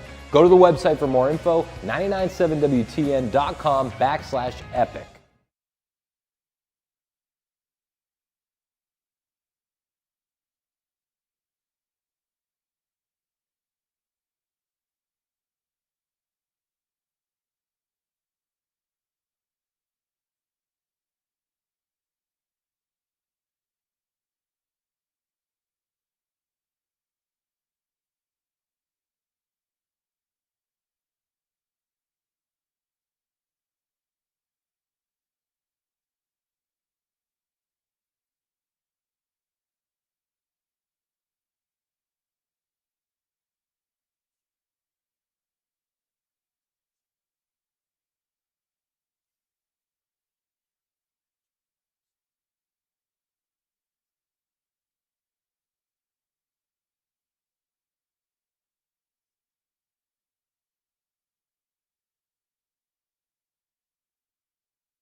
.11:06 on Super Talk 99.7 WTN. My name is Chris Hand. We've been spending a lot of time on this Kamala Harris interview. And I played this clip where Brett Baer asked Kamala, if Trump is as bad as you claim, why is he beating you in the polls? And she said, well, it's not going to be a cakewalk. And Brett Baer said, are the American people misguided? Are they stupid? And then Kamala does her best to recover. Why, if he's as bad as you say, that half of this country is now supporting this person who could be the 47th president of the United States? Why is that happening? This is an election for president of the United States. It's not supposed to be easy. I know, but It's not supposed to be. It is not supposed to be a cakewalk. So are they misguided, the 50%? Listen, are they stupid? What oh is God, it? I would never say that about the American people. Oh, God, I would never say that about the American people, Kamala Harris says. And then I got a text after I played that clip from Dan over at the GlockStore. And he said Brett Baer should have played this clip right after. And it's a specific phase of life. Remember, age is more than a chronological fact. What else do we know about this population, 18 through 24? They are stupid. Oh, God, I would never say that about the American people. is why we put them in dormitories, and they have a resident assistant. They make really bad decisions. I would never say that, she says. I would never, except for that time I did. Right? That tracks with Kamala Harris. But, this is what we get. This is what we get from the Democrat nominee that received 0 votes. This is what we're stuck with. This is where we're at. And if you claim that Trump is as bad as he is, why are you behind the polls? It's funny. Joy Behar from The View said, if it wasn't for misogyny, Kamala would be up 90% to 10 right now. Oh, it's all misogyny. That's what it is. And then MSNBC this morning, they've been accusing Fox News of racism and sexism following that Kamala Harris interview. Yeah, I know. Of course. Was a little bit dismissive. I think it's of that fact. I think it's very important when you have your own former vice president not endorse you. Do you think that he approached her differently than other people he interviews?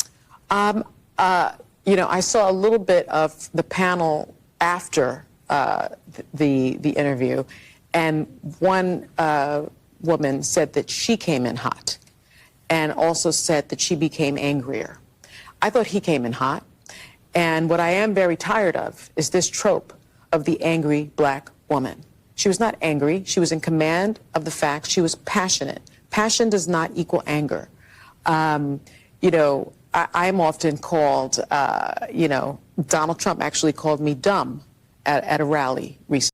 Yeah, well, that tracks. You have these tropes that are used against women and women of color in particular. And I did not see a dumb woman. I did not see an angry woman. I saw a woman who understands what is at stake. And yeah, well, you're watching that interview through your blue tinted glasses. That's Sonny Hostin on MSNBC. They always yell racism and sexism when it doesn't go their way.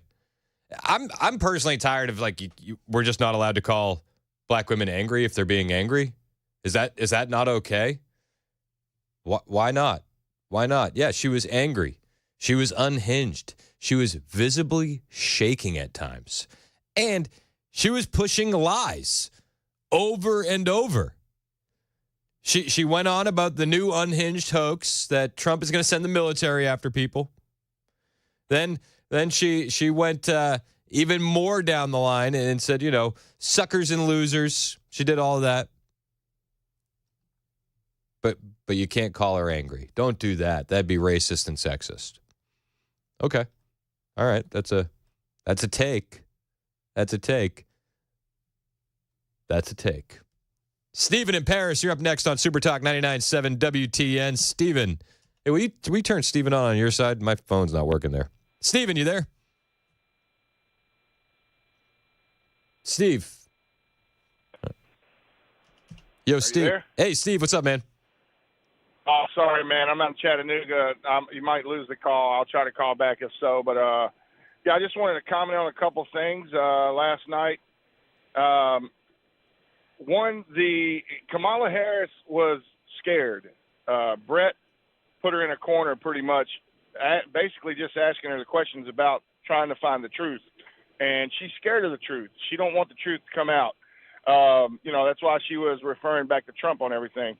But when he asked her about the mother that was the mother that lost her child from the illegal immigrant, when the camera cut back to her, I mean, the look on her face was priceless. And, somebody should have freeze framed that photo right there of her and put a stamp on top of it that says busted, because she looked like she was busted right there. Yeah. And, man, it was absolutely hilarious to me. The monster almost came out. She got heated. He really touched a nerve, and she got real heated at one point. And that's the real Kamala. That's the reason why I think she's lost a lot of her staff, and she has problems with people because she struggles with the power that she's greedy for, and she gets mad.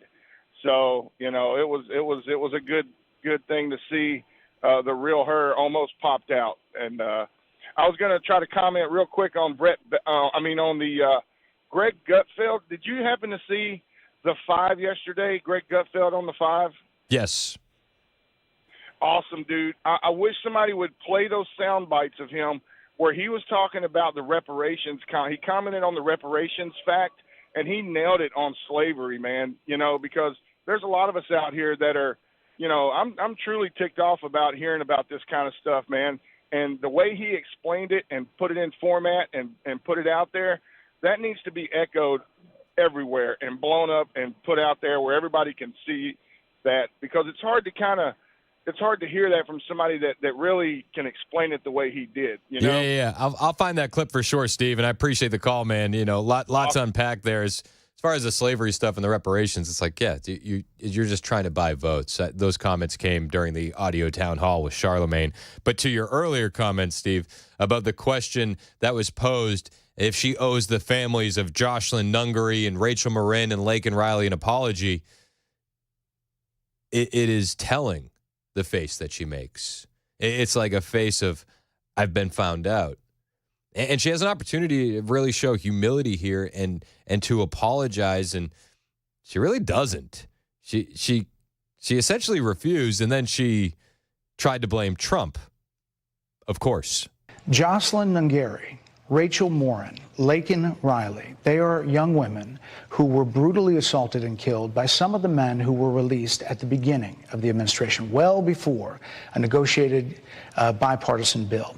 Former President Clinton actually referred to Laken Riley Sunday campaigning for you in Georgia, saying if those men had been properly vetted, Laken Riley probably would not have been killed. I love that he brought up the Clinton in Georgia. I love that. On point, totally timely. So if it wouldn't have happened, this is well before any negotiation. This is well before Donald Trump got involved in the politics. This is a specific policy decision by your administration to release these men into the country. So what I'm saying to you, do you owe Brett, those families an apology? Well, short answer, yes. You should be groveling on your hands and knees apologizing to those families. And these killers were released before the bipartisan border bill that she's going to explain is Donald Trump's fault for not passing right now. Let me just say, first of all, those are tragic cases. There's no question about that. There's no question about that. And I can't imagine the pain that the families of those victims have experienced. Because of you. For a loss that should not have occurred. Because of you. So that is true.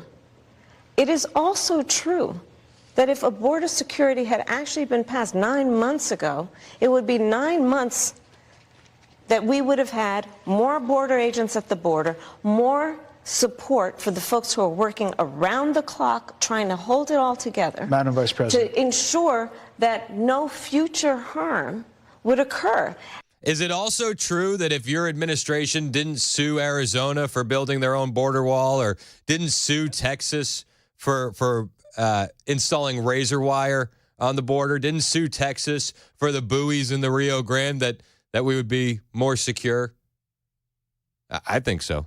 And this election in 20 days will determine whether we have a president of the United States who actually cares more about fixing a problem, even if it is not to their political advantage in an election, because there was a solution, Brett. Madam Vice President, it was a policy decision in the early part of your administration. Yeah, he's absolutely right. I just love that Donald Trump gets more blame for the border as a private citizen than Kamala Harris gets as vice president. If you listen to anybody on the left, Trump deserves the blame for the border, not Harris and Biden and Mayorkas and the regime that we have currently at Pennsylvania Avenue. The mental gymnastics from the left. I can never get enough of the mental gymnastics. Scott Jennings on CNN after the interview, he broke it down very, very nicely. She has no answer for why Biden and Harris threw out Donald Trump's executive orders and changed everything, and then a flood of people came in.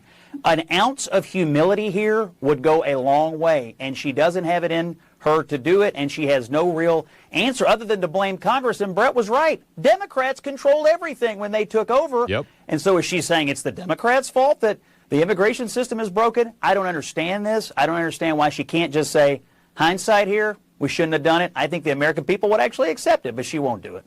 Yeah, no, I agree with that. If she had come out and said, listen, yeah, we've made mistakes on the border, but we're going to get it right. We're working towards a better solution. I think a lot of people, one of the reasons I always say we like Donald Trump is that authenticity, and people are craving that authenticity. I think a little humility and an apology actually would have gone a long way, especially with your independence. But she doesn't have any of that. She just throws it back on Donald Trump, who's been a private citizen for the last 3.5 years. Orange man bad, right? Orange man bad. Don't look at the executive orders we trashed. Don't look at the lawsuits that we filed against border states. Orange man bad. Orange man bad. Kamala Harris has destroyed the country. Vote accordingly. Vote accordingly. Trump reacted to the interview, and he said, great job by Brett Baier in his interview with Lion Kamala Harris. She has a massive, irredeemable case of Trump derangement syndrome. So bad, in fact, that she is barely able to talk about any subject other than the man who had the best economy ever, strongest border in history, and who just got the unanimous endorsement of the U.S. Border Patrol, me. Their endorsement was a tremendous honor. They said that Comrade Kamala did a terrible job, the absolute worst in memory, and can't be allowed to do it again. She is also the worst vice president in history, but hopefully will soon be gone. Again, congratulations to Brett Baier on a tough but very fair interview, one that clearly showed how totally incompetent Kamala is for the good of our nation. Her inferior cognitive ability must be tested at once. And the reaction we're pouring in after the interview, Britt Hume said, you did a great job with your questions, but her base, they're going to say that she was tough and she went into the lion's den, and he essentially telegraphed the reaction we're getting from the left today. In terms of how well she answered your questions, which were about the very things that have been raised about her, the thinness of her positions, her failure to explain her flip-flops on issues going back to when she was a candidate for president back in 2019 and 2020. She didn't give you very much, Brett, and you did a great job. Those are the right questions to ask. You did a good job of answering them, of posing them. And I'm sure her partisans would look at that and say, yay, Kamala. She fought you. But if people have doubts about her, I don't think that she cleared them up. No, she didn't clear up any doubts. And there were those people out there. Like Brian Stelter on CNN, who said Fox News viewers are going to think Kamala Harris was super tough and strong. That's literally what he said. I'll bring you that clip from Brian Stelter at CNN when we get back. It's 11:21 on Super Talk 99.7 WTN. Real quick, I got to tell you about my friends at Busy Bee Plumbing, Heating, and Cooling. I know you've been feeling it this week, like I've been feeling it. It's getting cold. And you walk down to the first floor in the morning, and it's like, oh, my gosh, it's really cold down here. And you want to kick on that heat to get the chill out of the air. But if you haven't had your system serviced the best way, the Busy Bee way, you're essentially waiting for a problem to pop up with your heat. You're going to get that weird smell in the air. You don't want to deal with that. Call Busy Bee today, and they'll get you set up to make sure that your heater is running at maximum efficiency. And while you're on the phone with them, sign up for that Beehive Club membership, because it comes with those 3 annual tune-ups, one for your cooling, one for your heating, one for your plumbing, 10% discount on all repairs, priority front-of-the-line service, $100 annual accrued replacement credit, and no overtime or holiday fees for only $99. For satisfaction guaranteed, it's Busy Bee Plumbing, Heating, and Cooling, 615-775-7833, 615-775-7833. Your Rude Pro partners online at busybeehvac.com.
All right, checking that traffic situation downtown. TDOT is showing that westbound 24 on the East Loop is still shut down for that police activity that has east and westbound Shelby Avenue shut down. So you're going to have to take the South Loop westbound if you need to get to 24 north of downtown, and it is really backed up. We'll tell you about a police raid on a smoke shop in Hendersonville coming up at 11:30 on Super Talk 99.7 WTN. Thank you, Ken. It's 11:25 on Super Talk 99.7 WTN. My name's Chris Hand. So Brett Hume telegraphed how the left would react immediately following the Brett Baer Kamala Harris interview.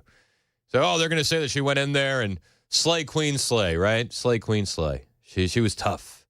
She was hard hitting. She went into the lion's den. It's also just hilarious because Trump goes into the Lions. How many times has Trump's been in the Lions Den? Every single debate that he's done this election cycle. The Economic Club of Chicago, the National Association of Black Journalists. We can go down the list. Trump has done more adversarial interviews than any president or presidential candidate in history. Easily. But they're gonna try and crown Kamala for going into the Lions Den. Brian Stelter said that Kamala Harris was super tough and strong. I think this strategy from Harris was a Google strategy. She wanted Fox viewers to start to Google some of the things she was saying because some of the comments she was making in this interview are foreign to the Fox audience. For example, General Mark Milley saying Trump is a fascist to the core. That's barely been covered on Fox News.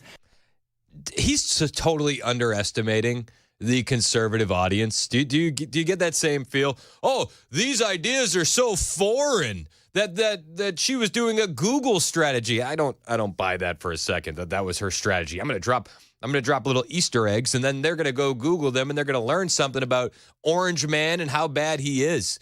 I think a lot of us understand that the people that have been fired by Trump no longer like Trump.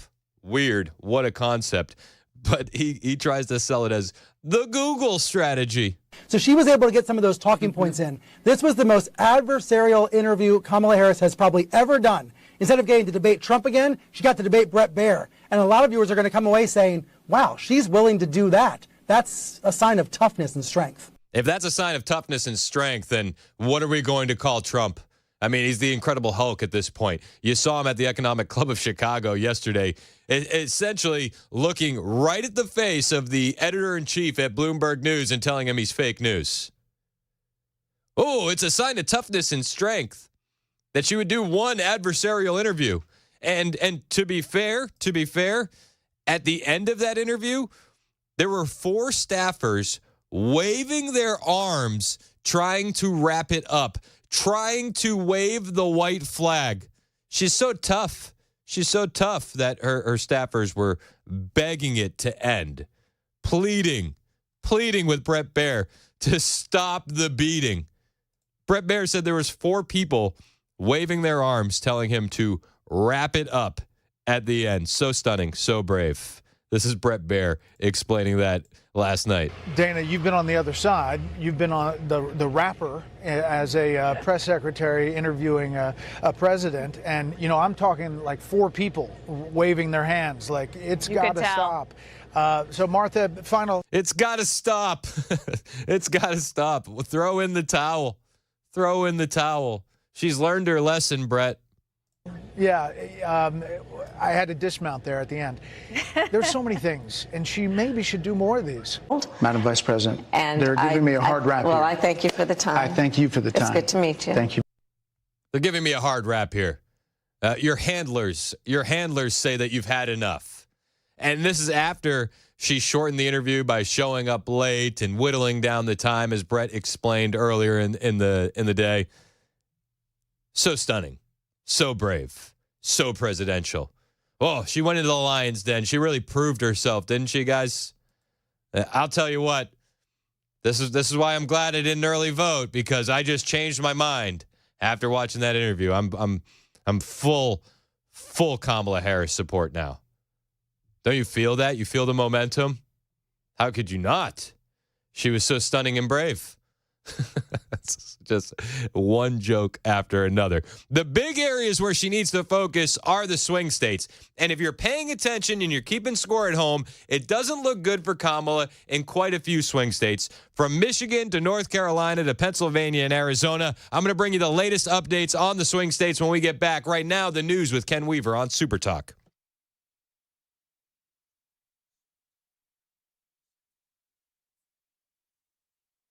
11:30 on the dot. I'm Ken Weaver with your top stories. Now we've got a crash eastbound 440 right there before 65.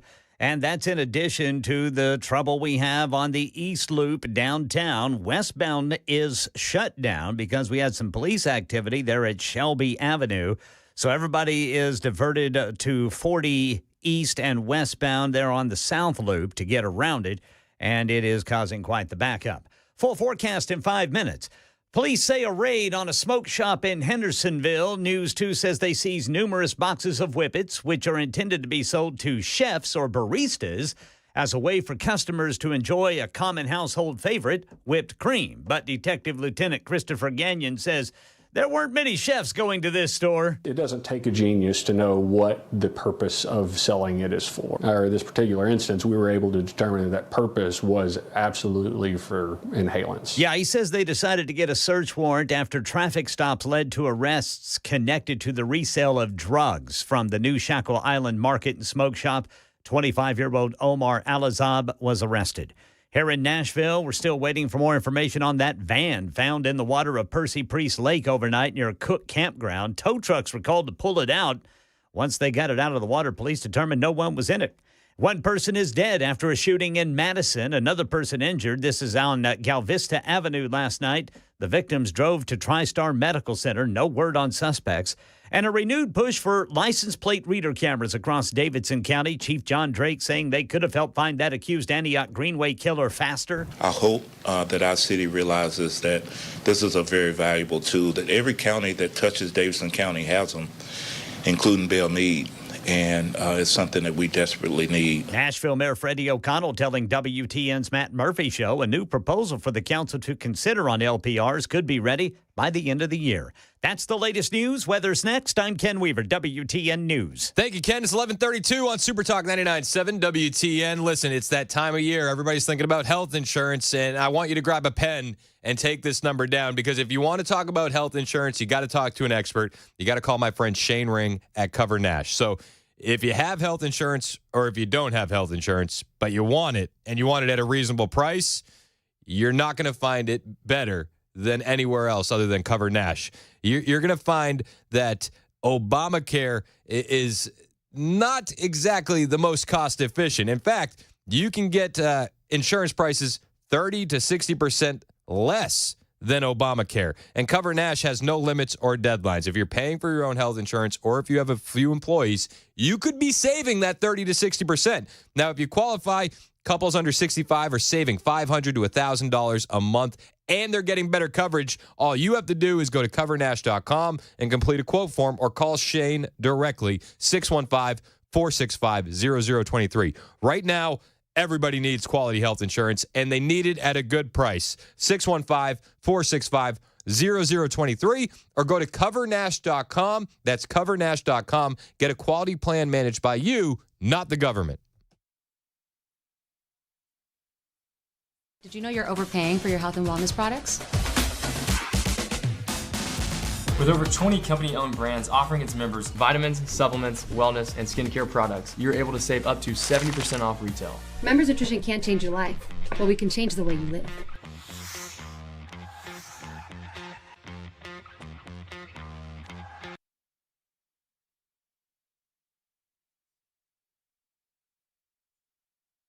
Hey everybody, Dan Mandis with Super Talk 99.7 WTN and Nashville's Morning News.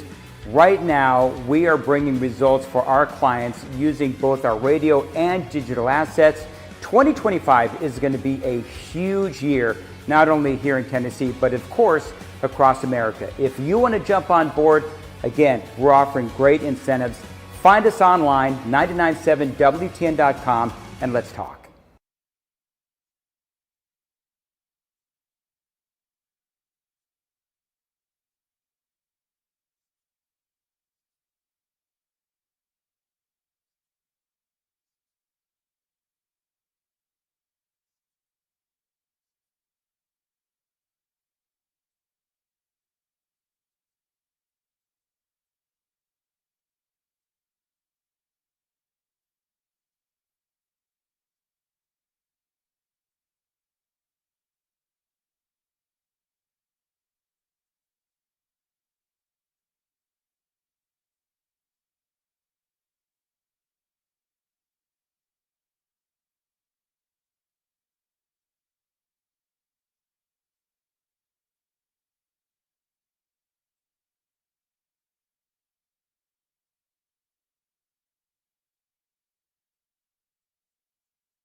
11:36 on Super Talk 99.7 WTN. I'm Chris Hand. You can find me on Twitter, True Social, and Instagram, where I'm but a humble meme farmer. At Chris Hand on air. Hit the follow button. I'll follow back. Don't forget, we got an election night watch party. Wilson County Fairgrounds. The Ag Building. It's going to be an absolute blast. An absolute party. Brian's going to be out there doing his show starting at 3 o'clock. Then myself, Murphy, Mandis, we're joining him. We're going to be jumping on the air. We're going to be going all night long. It's free for you to join. Again, it's at the James E. Ward Agriculture and Community Center at the Wilson County Fairgrounds, Lebanon, Tennessee. And it's free to attend for all ages. Bring the kids. Bring the kids. And if you want to come, you just got to show up. But if you want to get a little bit extra, you can get VIP tickets. Those are available. An all-inclusive VIP ticket. It'll get you access to the buffet. It's going to be a heck of a spread. It's going to get you access to the alcohol. It's going to be a heck of a bar. And it's going to even get you VIP seating in a WTN goodie bag for all of our VIPs. But those tickets are very, very limited. So if you want those, 997WTN.com. Grab a pair today. I've been getting a text from a few people who have already grabbed the VIP tickets. And one guy told me, I'm going to make up for the cost in Tito's. Go for it. Go for it. It's going to be awesome. It'll definitely make the the voting day much more interesting. Yeah. And listen, we're going to be watching, right? And we're going to be watching all night. And there are states that were like, yeah, you know, California, Kamala, right? Tennessee, Trump. That's easy. That's light work. Like I could do that. But there are states out there that are really going to decide the election, the swing states, and I want to give you a little update on them. In Michigan, Democrats are sounding the alarm. Do you hear the alarm bells ringing? There's a Democrat rep, Slotkin, and she is she's not hitching herself to the Kamala wagon. This should send shockwaves through the entire Kamala Harris campaign, and I'm sure it has, along with the internal polling that they've been seeing. But listen to this. Democrats in Michigan sounding the alarm because Kamala is imploding. I'm concerned about all of us running. Democrats in Michigan are running the gauntlet. As the GOP woos blue-collar voters, the war in Gaza splits the Democratic coalition, and the economy drives voter anxiety. How nervous are you about November?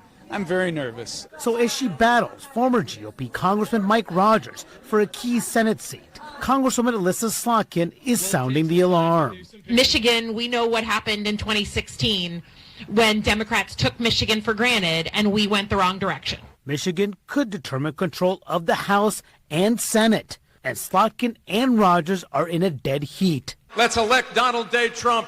Even as both candidates align themselves with the top of their tickets. When the vice president comes, you go. Slotkin is trying to show some separation despite backing the Biden-Harris agenda.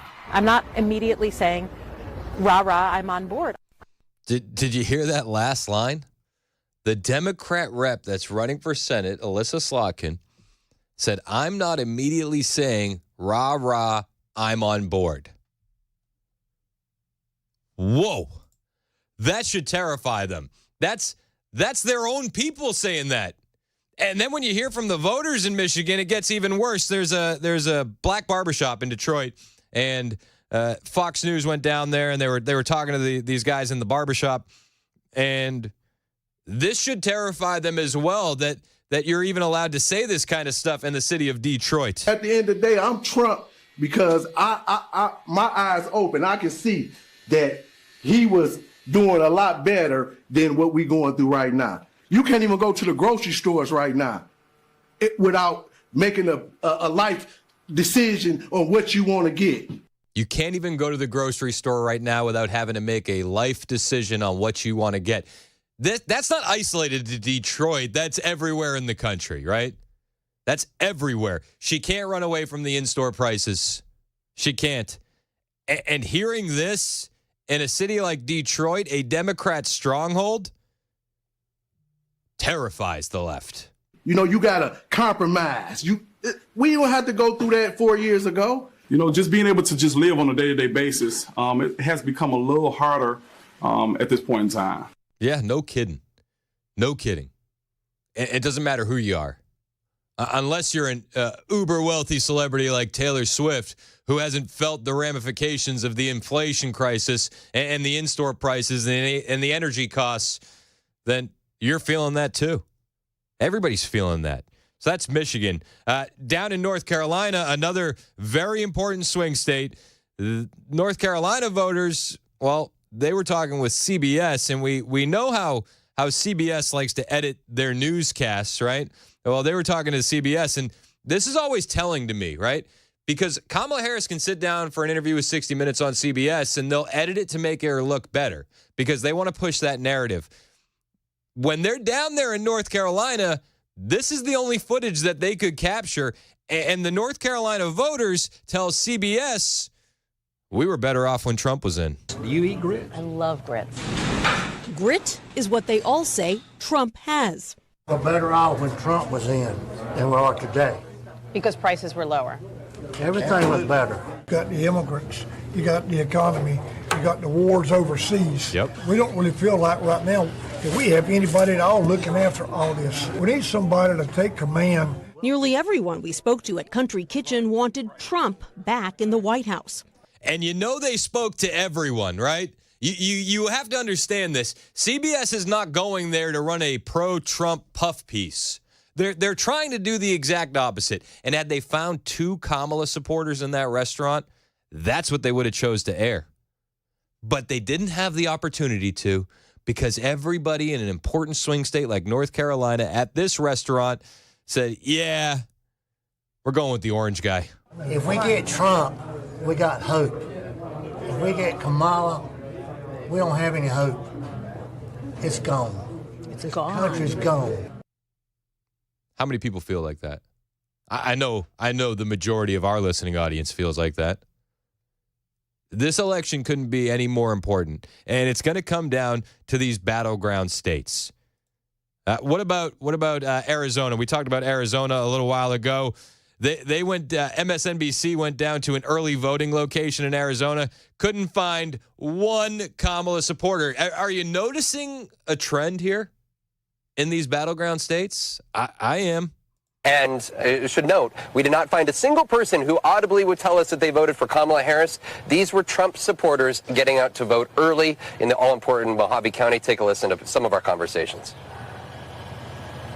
Well, the difference is going to be that everybody's coming out early, and everybody that we talk to has made a special effort this year to vote, and you can see it here in the parking lot. This library's usually got 5 cars in it. There's a ton of cars in it now. Said you voted early for the first time. For the first time. Why did you vote early this year? Honestly, because Donald Trump told me to. What a good answer. He keeps saying it, and I've been thinking about it, and so here I am. I love it. Go do you, however you want to vote. I'm still holding firm. I'm a day of guy, and that's just me. I'm not knocking you if you want to vote early. I'm not knocking Trump saying go vote early, but I can't bring myself to do it. But that's Arizona. So we've done Michigan, we've done Arizona, we've done North Carolina, but the state that they say is the most important to the election, and whoever wins this state wins the election is Pennsylvania. Pennsylvania. By the way, on a side, do you know what Donald Trump is going to be doing over the weekend? He's going to be working the fry cook machine at McDonald's in Pennsylvania on Sunday.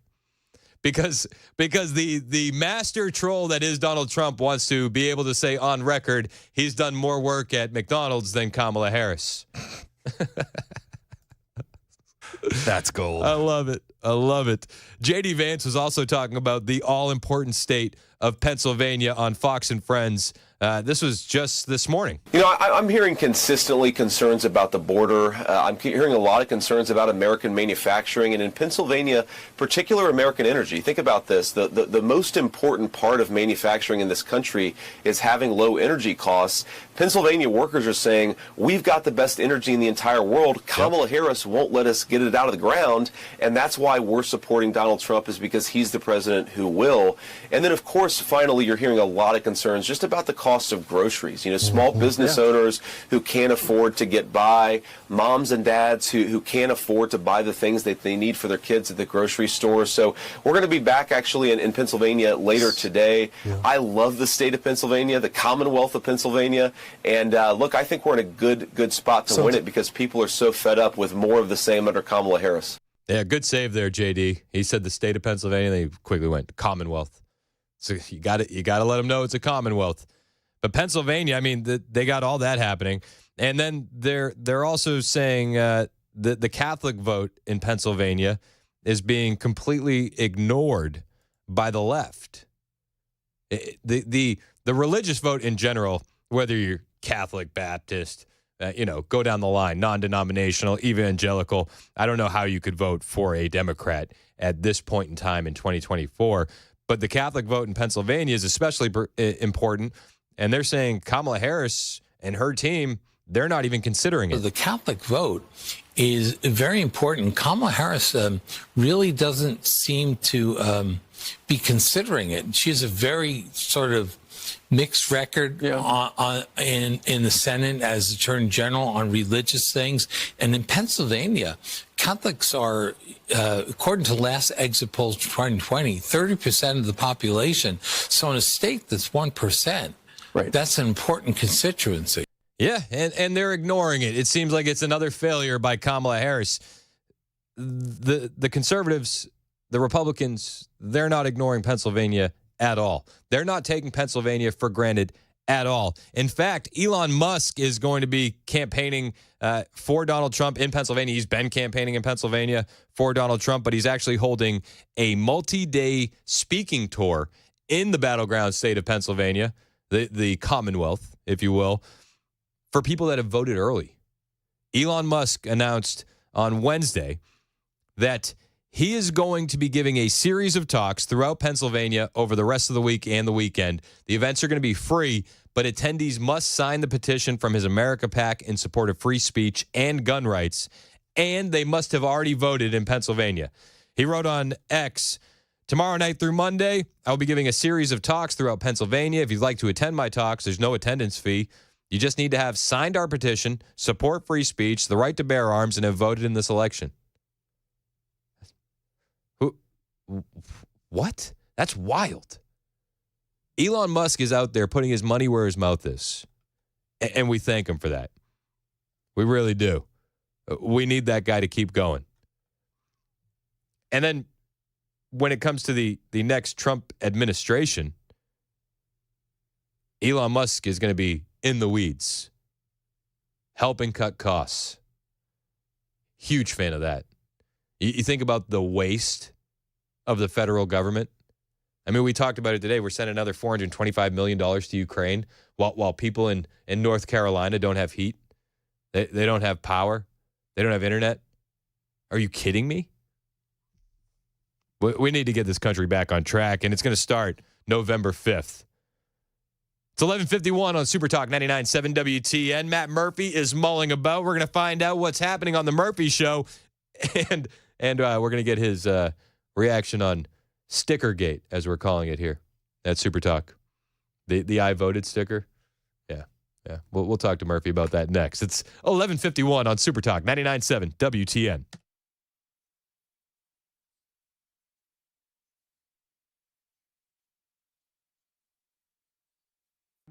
Hey, what's up, guys? It's Matt Murphy in the middle of downtown Franklin, Tennessee. We've talked so much about Savory Spice. I thought, why not show you the place? So let's go on in and see what's popping at Savory Spice. As I've always said, you will smell the spices even before you walk in. I can smell them right here in the doorway. Come on in, and let's introduce you to the one and only Holly. who is the owner and proprietor of Savory Spice. Say hey, Holly. Hello, everyone. Now, enough about Holly. Let's talk about spicy and easy products like the incredible taco soup, which, as I said, you put this in a crock pot, you put all the ingredients that it tells you to buy right there, you put the spices in, and it's so easy. So if you don't know what you're doing around the kitchen, it's a perfect way to find your way around the kitchen, as is the Mediterranean veal risotto. Now, for the holidays, pumpkin pie spice. What doesn't it have, Holly? Pumpkin. Doesn't have any pumpkin in it. That's a fun fact for all of you kids out there. Now, if you stop by Savory Spice, either in the Franklin location or at L&L Market, you can get yourself a sample of the dill dip, which is my absolute favorite. Just tell them Matt Murphy sent you to Savory Spice with purchase now. So come by Franklin or L&L Market in Nashville and come see Holly and the entire crew at Savory Spice.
11:57 on Super Talk 99.7 WTN. My name's Chris Hand.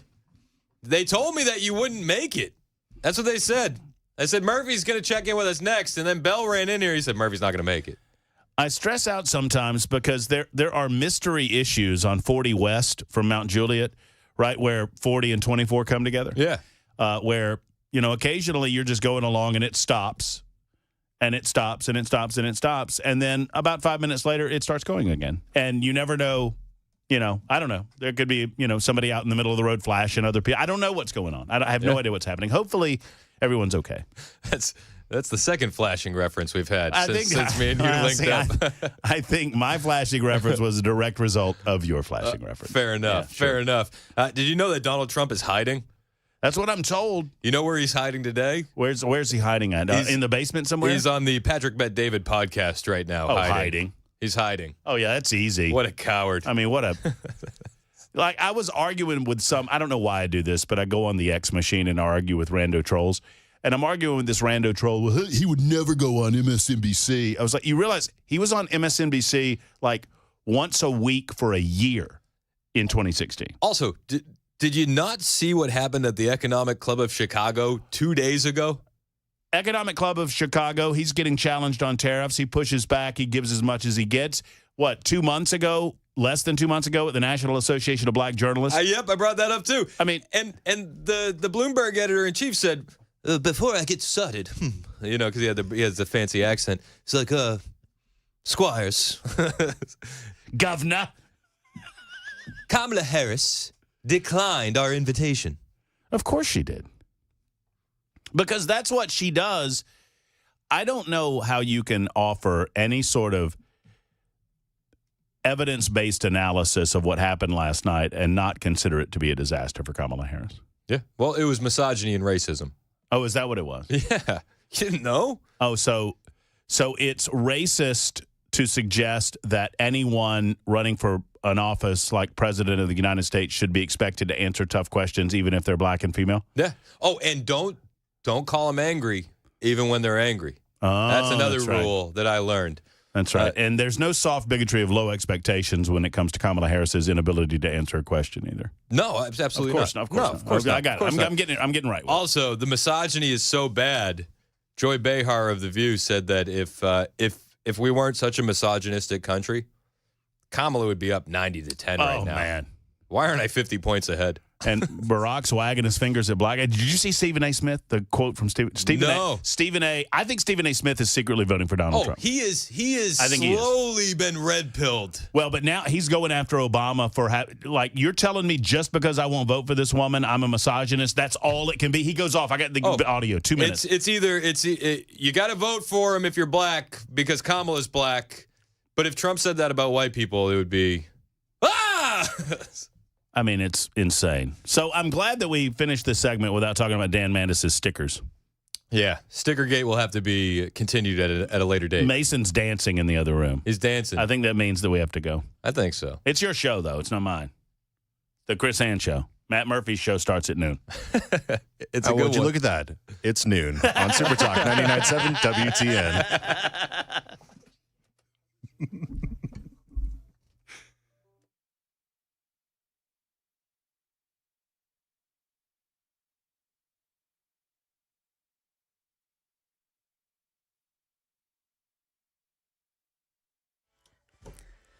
It is high noon, and I'm Ken Weaver with your top stories. Traffic is slowly improving downtown.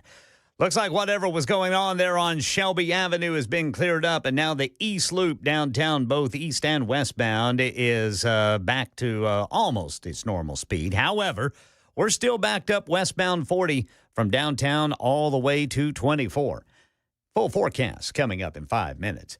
Israel says top Hamas leader in Gaza, Yahya Sinwar, the architect of the October 7th attack on Israel, was killed in a strike during operations in the Gaza Strip. Here's ABC News national security and defense analyst Mick Mulroy. He was not only the leader after Ismail Haniyeh was killed in Tehran of Hamas writ large, he was also the main operational planner. So he planned October 7th, and they really looked to him for all their tactical guidance on how to continue the fight in Gaza. So this is a huge blow. He was also considered the least likely to agree to a ceasefire. Israeli officials say they were waiting on DNA tests to confirm if the body is Sinwar, and they say that it is. Right now in Tennessee, a police raid on a convenience store. Hendersonville police say they got a search warrant, went to the new Shackle Island Market and Smoke Shop over the weekend because they were conducting traffic stops and learning that the shop was selling a product designed for chefs and baristas for whipping cream, which can also get you high if you inhale it. Galaxy Gas, I mean, it's at a convenience store. We know chefs are not going there and purchasing this culinary product for their whipped cream. We know what they're selling it for. Detective Lieutenant Christopher Gagnon says they seized numerous boxes of the product. They say they also found marijuana. They arrested 25-year-old Omar Al-Azab. Money News, here's Jim Ryan. Investors can